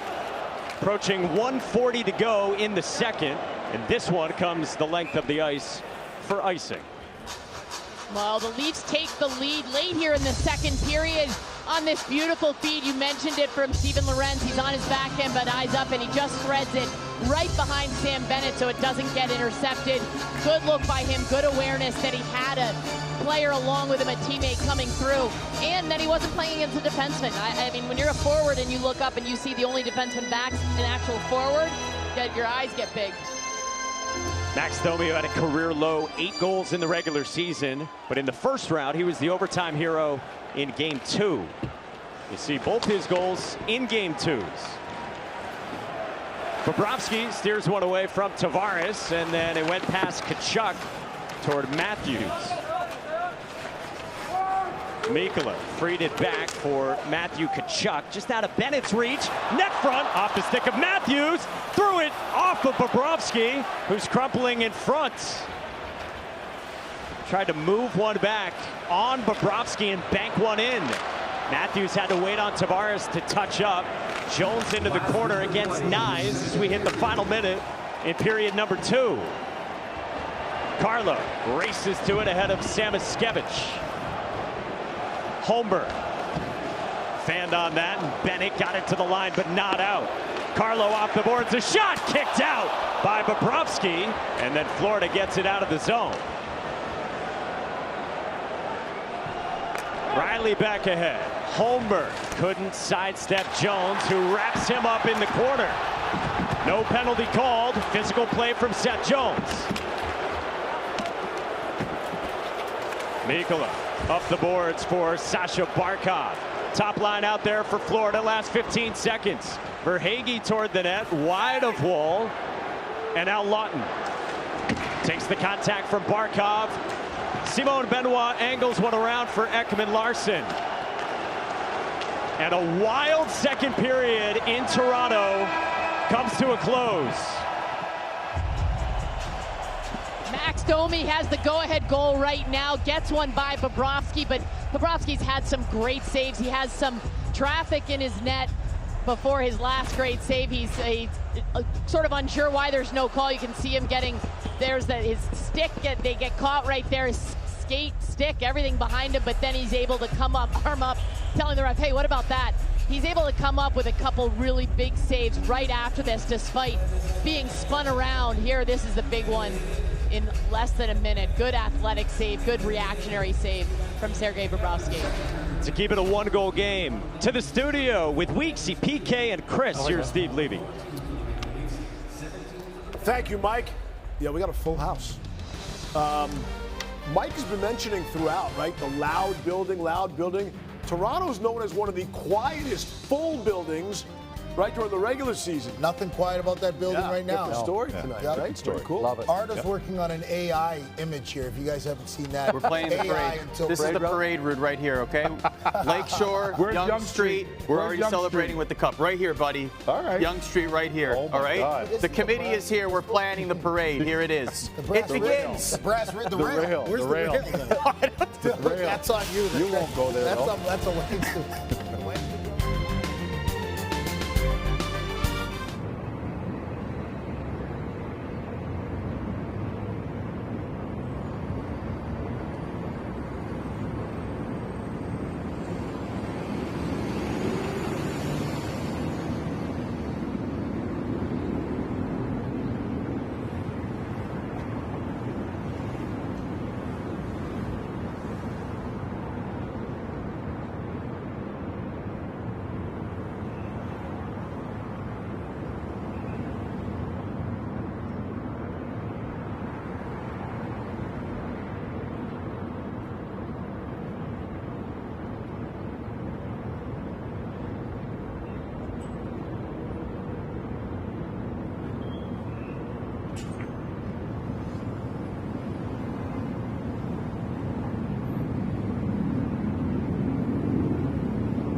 to the Discover Second Intermission Report. All right, back with all the fellas. There are a lot of people here. I don't have time to say everybody's names. You know who they are. So we're sitting here watching. This is exactly Florida's style. This is the way the Panthers want to play the game, right? Toronto held to 14 shots on goal, and, of course, the Leafs are winning going to the third period. Once again, William Nylander steps to the plate. He's been great all playoff long. He is taking this team on his shoulders. It's been really fun to watch him show up year after year. Pacioretty taking it wide. Beautiful pass. You see him kick it up. Little flip over Bob's shoulder. That'd be Bobrovsky, Florida's goaltender. Great hands, great feet. Little soccer style from the Swedish star. Love to see it. Just a little side note, I played with his father my first year in Hartford. Oh, yeah, that's Michael right. Nylander. Yeah, Michael Nylander, sure. Played against him, too. Did not have the same hands as the kid? He had really good Mikey's hands. hands were Good. nice. Really good hands. Okay. Really good. But of the core four guys we was talking about, He's the one that's you said it in the pregame. producing year in, year out. He's the one that shows up to play every single time. Big game player. Big game player. Love him. Love the way he's playing. Tonight's a good name to have the first name Max, if you will. Especially around here in Connecticut. Yeah. Oh. Connecticut boy, Max Pacioretty. New Canaan. New Canaan. You don't know about that. Absolutely. What do you know about New Let's Canaan? get involved. About Max's Oyster How Bar? about Craig Berube, head coach, who we talked to last week in the series against Ottawa? I'm going to go with Patch. We want him in the lineup. A little more beef, a little more size and strength. Watch him isolate Forsling, get to the interior, score the first goal, not once, but second for a punctuation mark. Here comes the assist. He's coming high and wide down Bay Street. Beautiful backhand sauce to Nylander with the finish. He was limited to 89 games in the last 3 years. Overcome 2 Achilles surgeries, and he's still playing, and in essence, as the players would say, almost playing for free in the league. That's how much he wants to play, and that's what he means to the On team. the minimum. Yeah, and we can continue down the lineup. You start with Willie Nylander at the top. You go down to Pacioretty and their depth players, Max Domi included, Lorentz, Toronto boy guys. And the way that Craig Berube has coached since the first round, he's having forwards below the zone, cheating for offense, which means you're going to keep Florida Panthers defense honest. You can't just be thinking about offense when you're in the offensive zone playing against the Leafs because they got depth down their lineup. Their third and fourth line guys can score, and all they need is a chance. So here he gets the break. Doesn't happen here. That's the one time, but you saw what happened on the following couple shifts later here. Lorentz comes in. Toronto boy says he wants to play for the Leafs. Here, I'll find you, Max, Toronto boy. Let's get it in. Let's get Ty up off his seat. Let's get Ty jumping. Let's get the building jumping. Let's get the energy in. And I love that. Toronto bringing in GTA boys. It's about pays time. dividends. It is about time. It's about time. They bring in some Ontario boys, and they're ahead now against the Stanley Cup champions in Game 2 at home. And just to show everyone that there are 2 teams on the ice tonight, it's not just the Toronto Maple Leafs. Florida Panthers did score. And look at these numbers. Look at the company for Brad Marchand. Most career playoff goals among active players. He sits only behind Ovi, Sid, and Gino. Very impressive. Yeah, but he shouldn't be in the Hall of Fame, right? That's what. No, everybody thinks I'm crazy. No, you want him in the HLF? Maybe it's a little early, but I still think he could be right there. This second intermission report is presented by Discover, the official credit card of the NHL.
Welcome back to the Discover Second Intermission Report.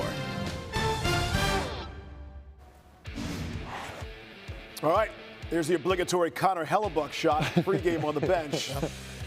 He's getting his eyes warmed up. Just his eyes, though. He's got to get his hips warmed up, too, to move that. Let's go outside. Here's Leah Hextall. After the Winnipeg Jets' epic comeback victory in Game 7 on Sunday, they have been the talk of the town. They're expecting a sold-out barn and 5,000 strong here at the Whiteout Party tonight to watch the game against the Stars. Jets head coach Scott Arniel said in the first round, his team, you could see it, they had nerves. There was pressure on them, but he expects this group to settle in because now they know that they belong here. Now, as for the Dallas Stars, they also had an epic come-from-behind victory in their Game 7. And Pete DeBoer said, we got to manage this crowd in Game 1. But giving the Stars a lift could be the return of Jason Robinson. 35 goals in the regular season to lead the way, and he's a game-time decision tonight. But all we know right now, this whiteout is getting ready to storm into round 2. From Manitoba, back to Ontario, Maple Leafs have won 21 straight playoff games, 24 years when they lead after 2 at home. Joseph Woll will be tested here in the third. He will. He's got the ball. He has the skill. He just needs to believe in himself. Just play within himself. He's talented enough. He can get the job done. This would be huge for him and his confidence. For sure. For the Florida Panthers, you got to leave it all on the ice. They got to push it. I still think that they need to sustain more offensive zone time. You got to put more stress on the Toronto Maple Leafs. They look way too comfortable right now for me. Maple Leafs need to keep their foot on the gas pedal. They cannot sit back and just receive. They have to have that killer instinct and get the next goal. And they only have 14 shots on goal. Yep. Economical. They're playing great, though. Efficiency. They're playing great. Opportunistic. Leafs look good. Efficient. A lot of big words. Efficient at the rail. Third period from T.O. is next. This has been the Discover Second Intermission Report.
Welcome back to the Stanley Cup playoffs on ESPN, presented by Geico. They went wild after Max Domi gave Toronto the lead as we go to the third in Game 2.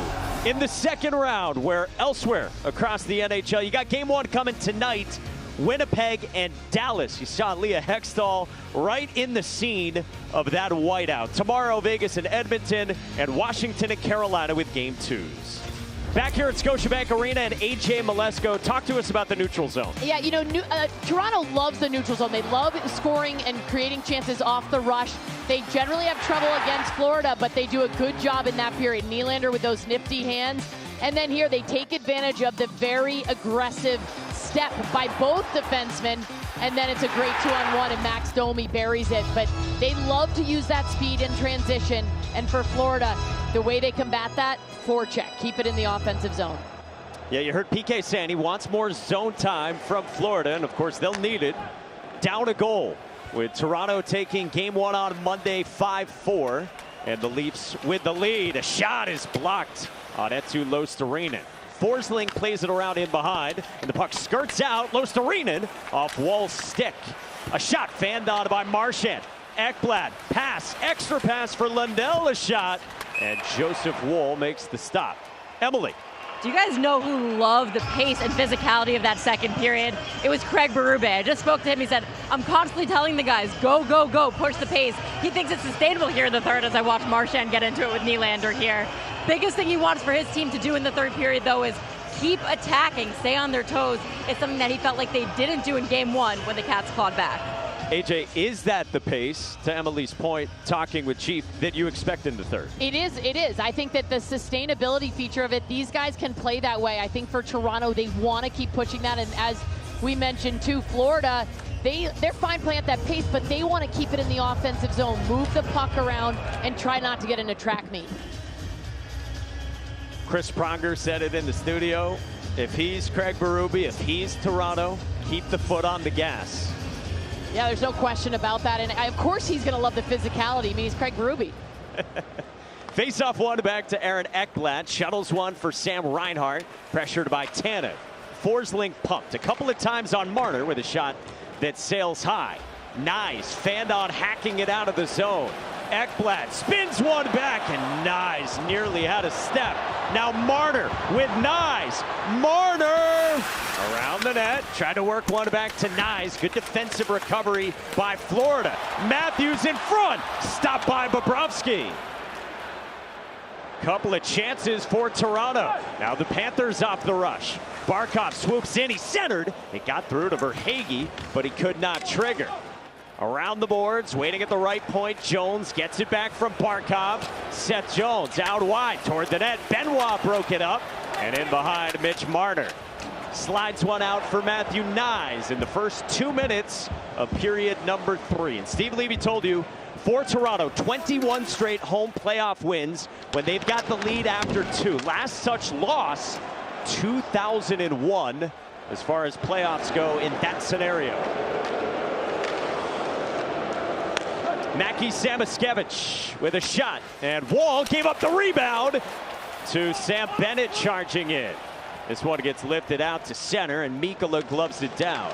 Jones couldn't corral it. Lawton with Lorentz. Pulls up, Lorentz filtered one wide. Juicy hop, and then Yardcroak was met by Sam Bennett. Lawton took it from him, works it back deep, and Toronto changes. Now, we have had a lot of leads given up by teams leading after 2. That is typified this postseason. Does Florida have another comeback in it? Made that great comeback bid in Game 1 that fell short. In the corner, puck back to the line, past Kulikov. That comeback bid in Game 1 started a little late, though. It really wasn't until the third period, and this has been a much more even game through 40. Puck through center, and Nate Schmidt sends one that bounces off of McCabe. Pressured here by Nico Sturm, forcing Tanev to turn away from trouble. Yeah, you see shots 21-15 in favor of Florida, who had a much better start to this one. Brad Marchand met along the boards by Chris Tanev. This one worked out by Jake McCabe, and Nylander pursues on Bobrovsky. Angled one off for Gustav Forsling. Outlets for Ekblad, and Florida off through center. If you're just joining us, Anthony Stolarz, who had started all the playoff games for Toronto, injured in game 1 and not a go here in game 2. So Joe Woll made the start in this one. Anton Lundell banks one up ice. Benoit bats at it. Collides with Los Arena. Jones couldn't keep, and Florida backtracks with an icing whistle. Emily. Guys, something I noticed at the third period, Shandor Alfonso, the linesman, did not return, trying to find out what happened to him. So Wes McCauley, who's a standby official, he worked the game in Washington in overtime last night, got on a flight this morning. He's jumped in. You're going to see him wear number 85 here. He's going to work out as linesman for the third period. How about that? Hopefully he still might. He gives the most entertaining penalty calls around. He can have him just announce them. Yeah, that's a must. And by the way, in all seriousness, we hope for the best for Shandor Alfonso. So it's Wes McCauley working the lines with Matt McPherson. Shot from out high from Mikkola got blocked, and then Benoit gets a piece of that on Niko Mikkola.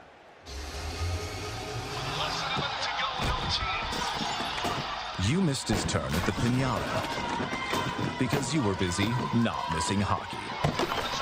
Watch in-game highlights, stories, and post-game recaps only with the NHL app. Austin Matthews, quiet in your mind tonight? Quiet, yes. And, you know, he's 0-for against the Panthers through leading up to this game. 6 playoff games against Florida. No goals. Still looking for his first. And he has been a little bit quiet. He's been pretty good at the dot. And for him, the evolution over the last 2 seasons, started with Sheldon Keefe, is continued with Craig Berube, is to evolve his 200-foot game. Make him more defensively responsible. Started last year playing a little penalty kill. Done some of that too, not as much this year. But it's one thing to not be scoring if you're contributing on the back end. But goal scorers want to score. Rebound, and Woll goes sprawling. Barkov in the corner for Florida in search of an equalizer. Sasha Barkov in behind for Carter Verhaeghe. Verhaeghe emerging out of the corner. Mikkola with a shot swallowed up by Pontus Holmberg, who then got checked at the blue line by Niko Mikkola.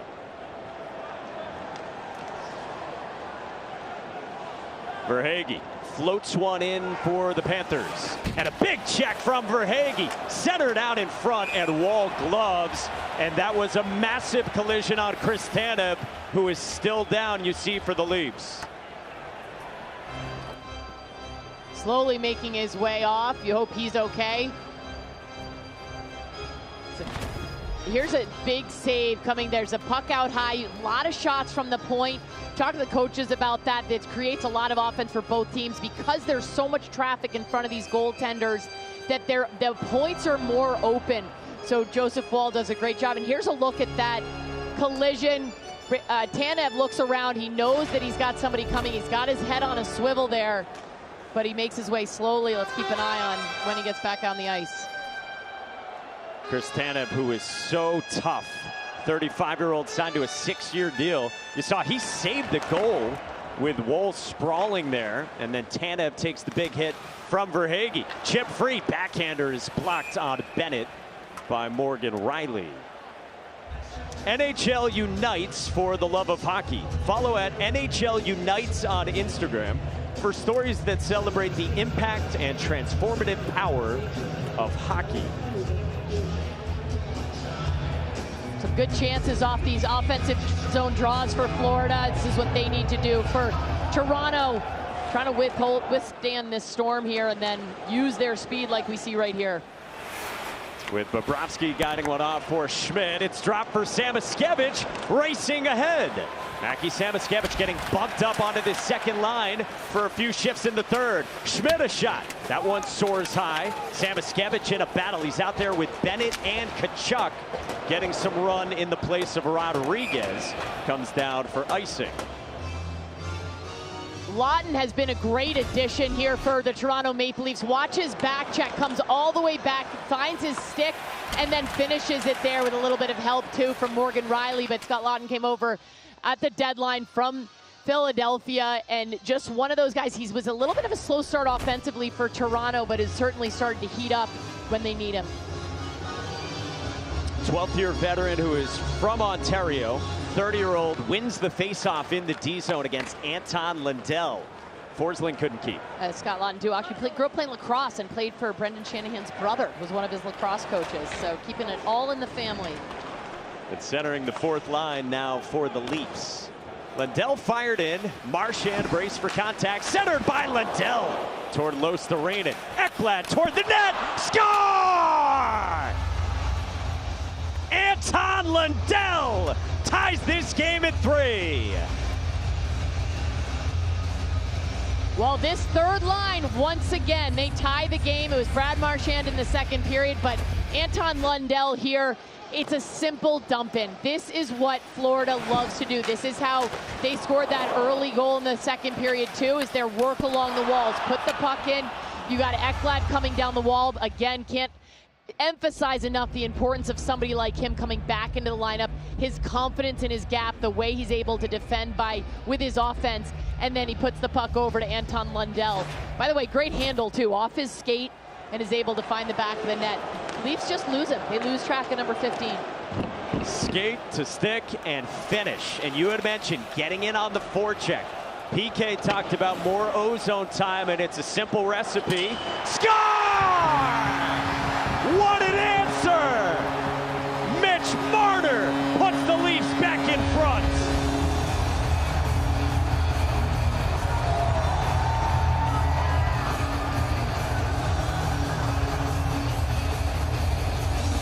What a response by the Maple Leafs. We saw this after the Seth Jones goal in game 1.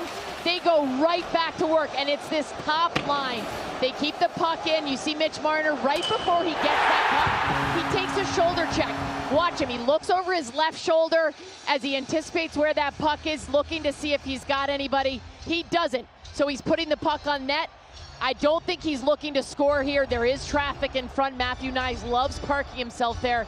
I think he's looking to maybe create some chaos, create a rebound. Instead, that puck finds the back of the net, and Bob cannot see it.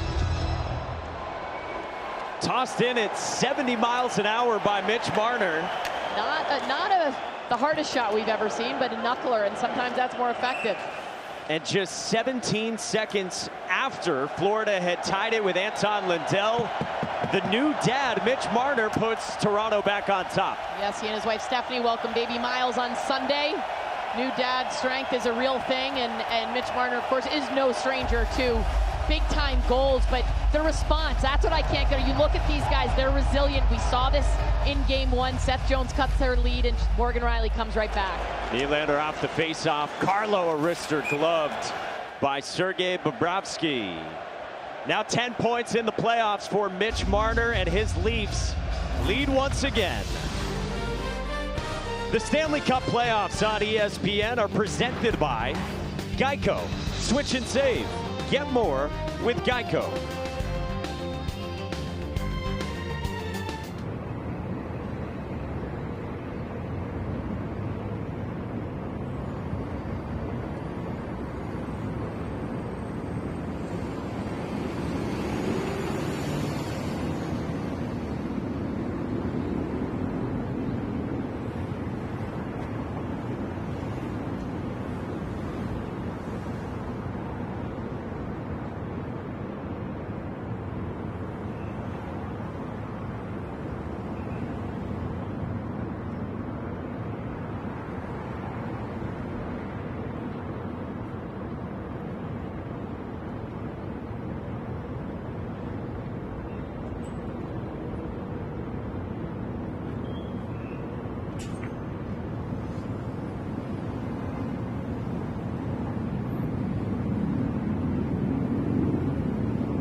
Your nerves might be shot. and you might be desperate to break through, and you might be dreaming of making history again. And with the Stanley Cup playoffs, that's the only thing that matters. Thursday on ESPN. 2 more tomorrow, couple of game 2s. Carolina at Washington and Edmonton at Vegas. Played a couple good games yesterday. Yeah, I sure did. Always fun to tune in to any game that's going on. And now we back to our game here. This is a big time for the Leafs right now in the history they have in the postseason. These response goals are really big for them. 17 seconds after Anton Lundell had tied it, Mitch Marner put Toronto back in front. Icing waved off there, and now Morgan Rielly starts it up for the Leafs. Gustav Forsling turns away. Pacioretty lifts one high and behind Bobrovsky. Shoveled in by Ekman Larsson, collected by Florida. And here is Aaron Ekblad, back from the 2-game suspension for his hit in Game 4 in the first round on Brandon Hagel of the Lightning. Off Tavares' stick, and out Kulikov. This one out of play with 13:10 to go. Hey, still to come, part 2 of our doubleheader. Game 1, Dallas and Winnipeg. Connor Hellebuyck, Vezina and Hart finalists. After getting through the first round, what kind of Hellebuyck do you think we see in the second round? You know, that's the question. Who knows? And it depends. Home, away, he had 2 very different Connor Hellebucks we saw in the first round, getting pulled in 3 of the games. It's going to be interesting. He can be, when he's good, he is lights out, and the Winnipeg Jets need that version of Connor Hellebuyck. Yeah, they're hoping they get more like the regular season version the last number of years. Sam Bennett swoops back at the edge of the circle, out high with a wrister that careens up off the top of the glass. Nate Schmidt tried to tuck one back for Mackie Samoskevich, again getting run on this second line. The former first rounder, 22-year-old, 25 in white, who drew back in tonight, originally onto the 4th line for Greer. Bennett couldn't corral after Kulikov's check. A foot race, so Bobrovsky helps out Schmidt. Lorentz fights for it, flips it toward the glove of Bob, who dropped it off for Schmidt.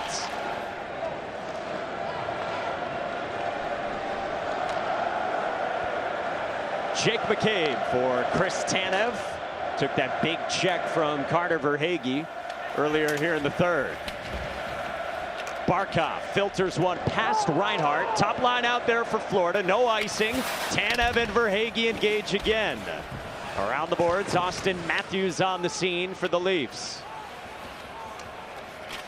Barkov bounces one back to the line. Jones' shot didn't get through. Reinhart centered toward Barkov, and a nice defensive play by Austin Matthews on Sasha Barkov.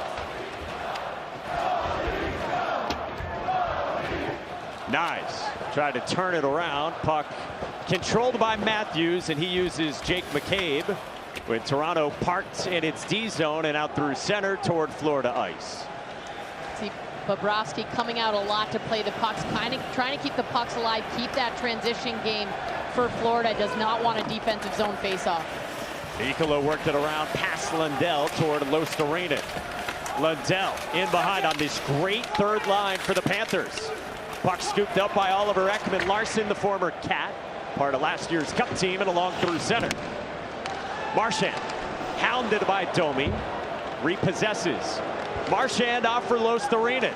At 2, Luostarinen, pressured by Ekman Larsson, and around for Anton Lundell. Nobody home on the far side, and Ekman Larsson nudged it out of the reach of Domi.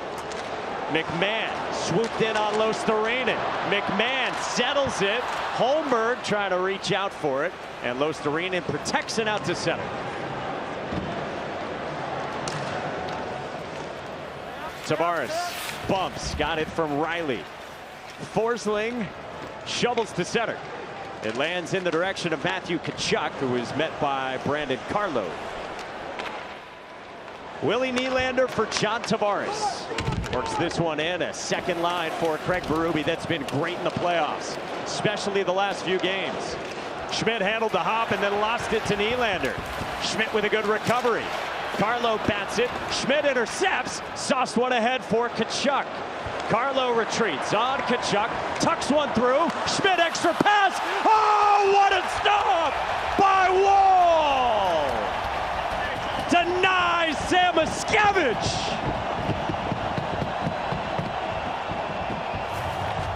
What a save. You mentioned it. Joe Woll comes in here, and that, you can see the look goes up and over. Game still 4-3 Toronto.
The pride of St. Louis, Joe Woll, making his first start since 20 days ago for an injured Anthony Stolarz. Well, he's showing all of us why the Leafs have so much faith in him. He played in 42 games in the regular season. He's come in relief the last two postseasons, both in 23 and 24.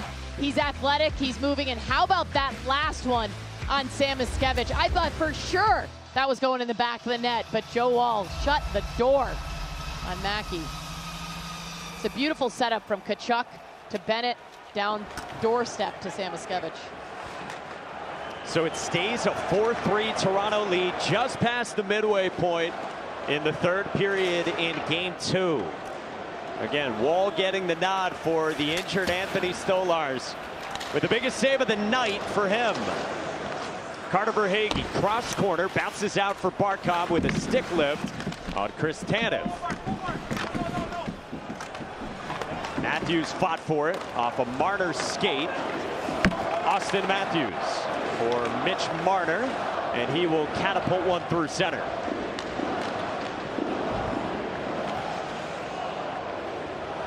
The Panthers change, and Seth Jones connects for Sam Bennett, lost it through neutral ice.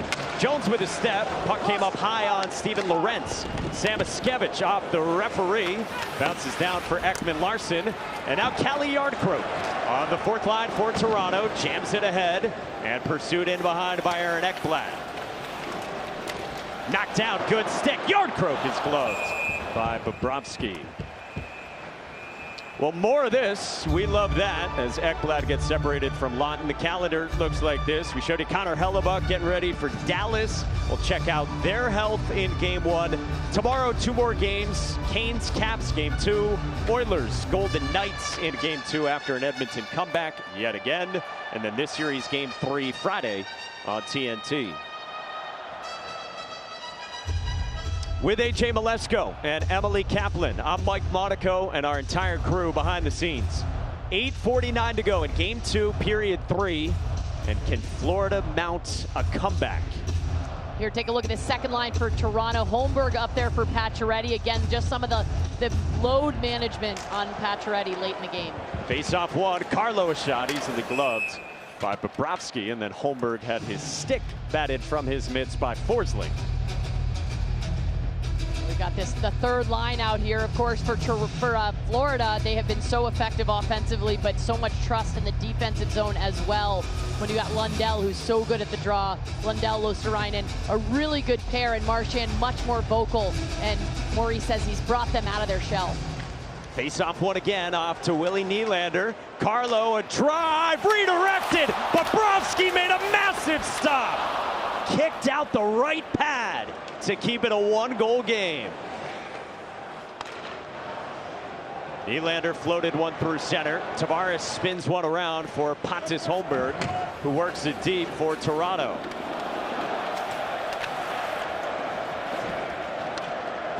Marchand couldn't kick it down, so Jake McCabe on the back end for the Maple Leafs.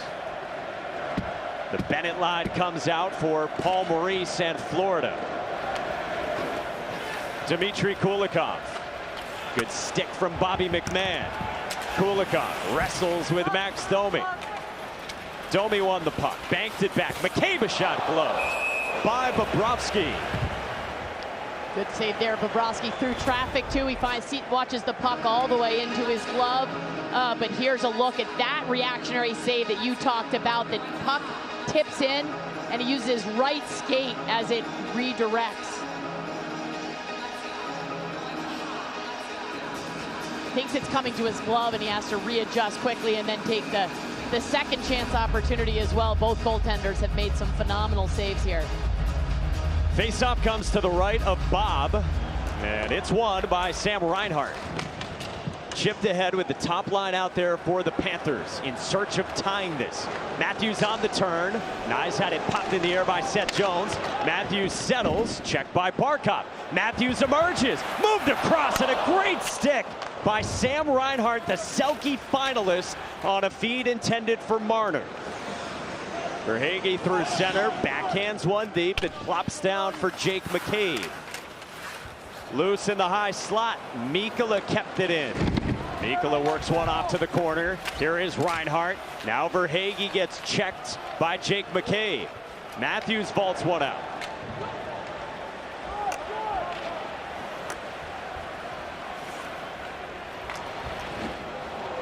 Bennett on the turn. Drops one off on the wing. Forsling into the glove of Joe Woll. Well, Sam Reinhart does a great job defensively. There he is right in the middle of your screen and watches stick position. He watches the puck, reaches. So important when you're defending. You hear it a lot in the penalty kill, but even in the defensive zone, sticks on the ice and sticks in passing lanes. And that's a great example of it there for first line winger, Sam Reinhart. We joked the other day, Barkov has won enough Selkies. They're both finalists this year. Yep, so Barkov won last year. He's won it twice, and maybe it is Reinhart's turn. Inside of 7 minutes to go, Forsling blew a tire, got it off to Tkachuk, checked by Lorentz on Toronto's fourth line. Back to the line, Ekman Larson.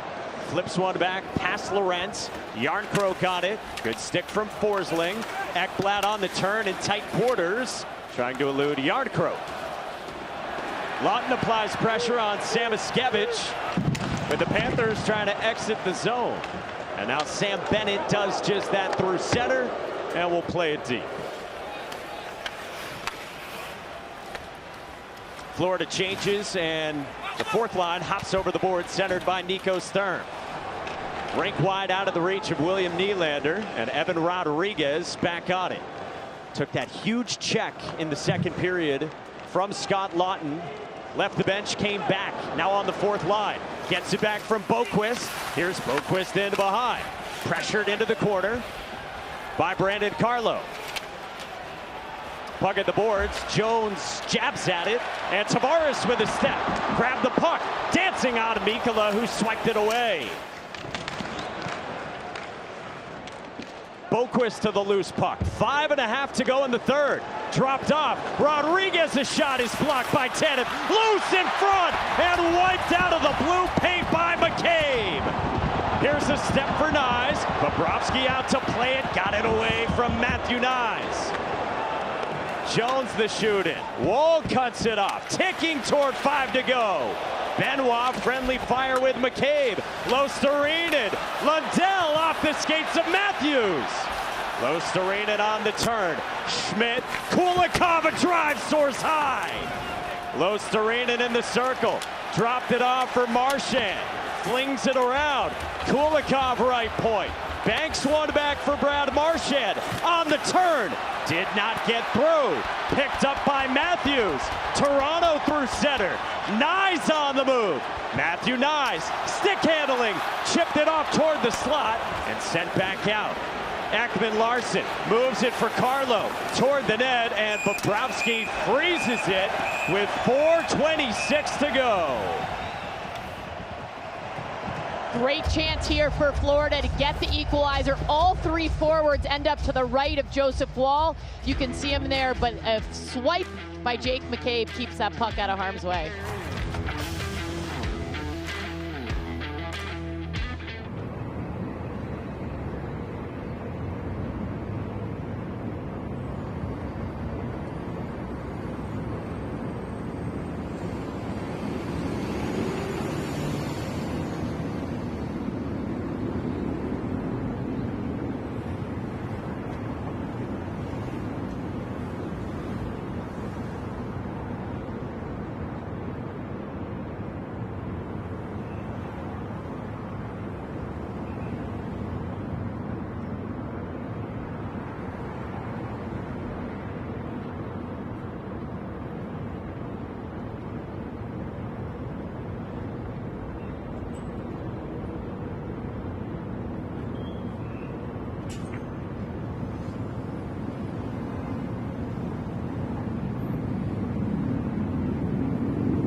It's difficult to imagine the pressure.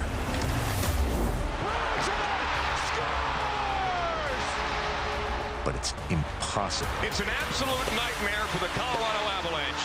to feel more alive.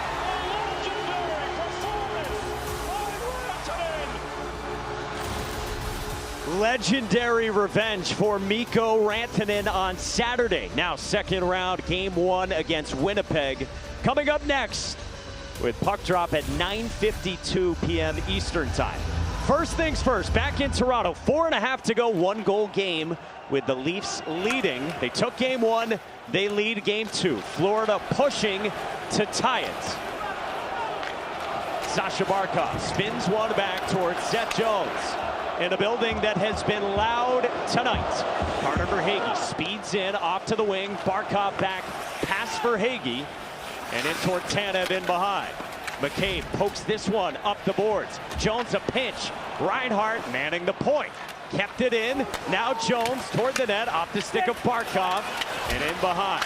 McCabe pressured by Barkov. Bats one back for Jones. Slings one to Mikkola. Soft wrister, changed directions. Batted down in harm's way. Kept alive. Jones for Barkov. Edge of the circle. Wrister wanted a Reinhart tip. Mikkola in behind. Dropped it off. Reinhart between the legs. Jabs one for Barkov. To the line. Jones one-timer. Mikkola backhand kicked out by Woll. Jones kept it in. Verhaeghe drags through. Verhaeghe missed the net. On a reload, it's blocked. Out to the line. Jones for Reinhart. Reinhart a shot up high and out of play.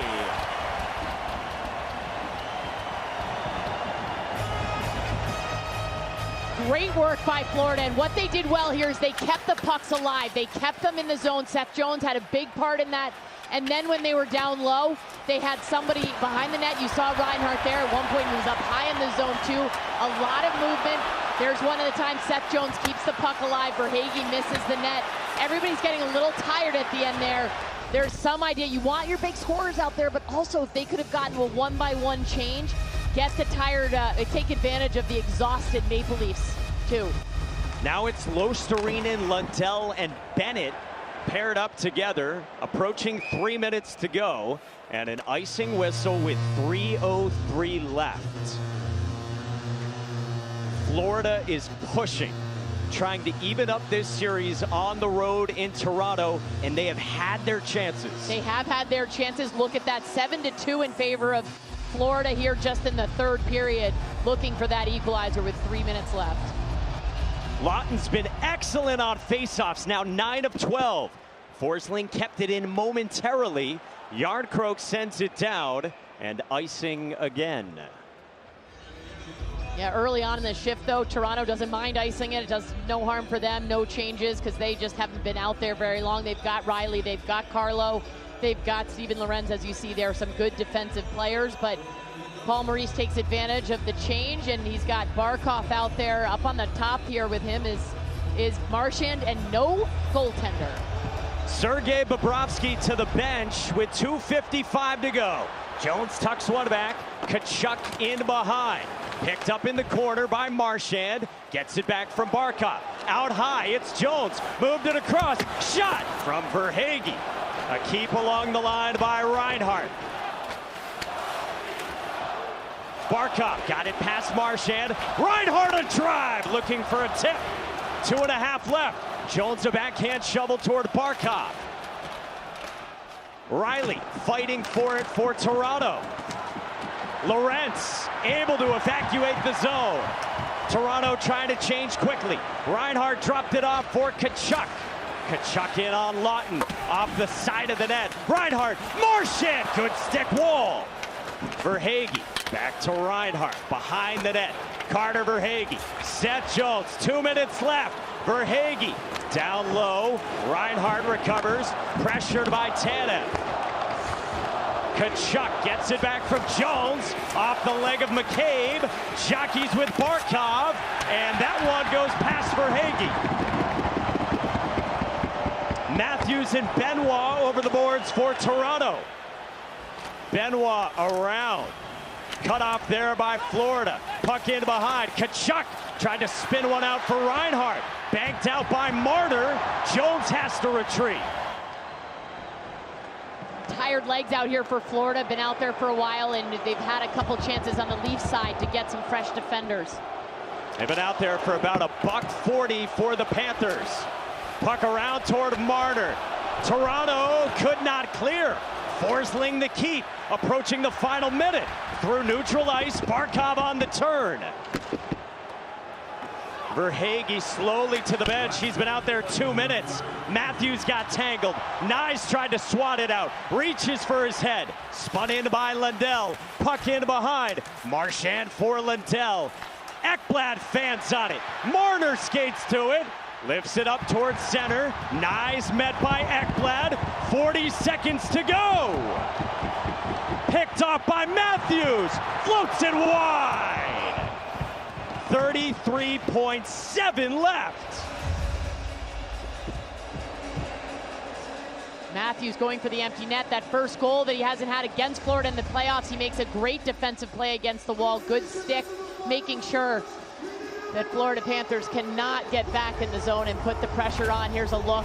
You can see Lundell does a good job trying to headman this puck up to Sam Bennett, and watch Matthews just tracks the puck, focuses on the puck, is able to get it without any penalty, without any contact, and he goes to the empty net, misses it, and takes an icing, but now they get a chance. Florida takes its timeout. From what you have seen 6-on-5, where are the pressure points in Toronto that Florida could try to get this equalizer? Well, what's happening is Toronto is collapsing inside, right? So if you get Matthew Tkachuk, he's inside there trying to take the eyes away. They've got to just create chaos, and they've got to find their hands and be good. That's where Matthew Tkachuk, Sam Bennett, some of these guys excel in front, net front, finding those little areas, but they've got to get the pucks, funnel the pucks. They only have 33 seconds here. Funnel the pucks. A lot of this perimeter play looks good. They keep possession, but they got to create chances. Barkov, Bennett, Marchand, Tkachuk, Reinhart, and Jones. Barkov against Tavares. Toronto wins it. Benoit skates it off to the wing. Floats this one down the ice, and it bounds down for icing. Benoit was trying to get to the see if he could get there, get a clean look at the empty net, or to not take the icing, but instead they're back. And you see the significance of getting out to a 2-0 lead in a best of 7. Toronto's allowed 13 goals, 6 on 5 this year, second most in the league. Waning seconds, Tkachuk got a tip there from Bennett. Picked up by Matthews, skates it out toward Tavares, cut off by Tkachuk. Final 10 seconds, cross corner, bounces out, Reinhart, Jones looking for a tip, back out to center, and Toronto hangs on in game 2.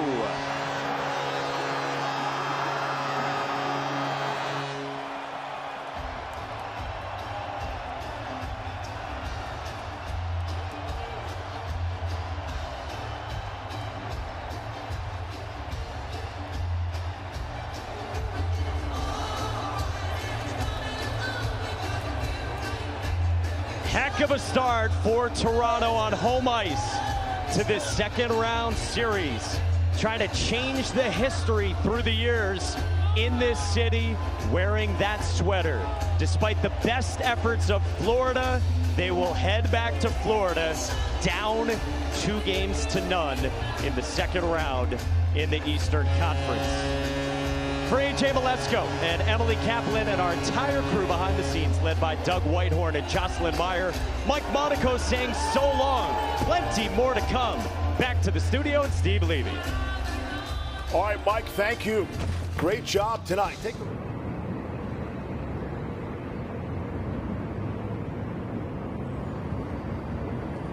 out there, expected to be in the lineup. Jason Robertson out there, expected to be in the lineup. Game 1, Dallas, Winnipeg, when we come back.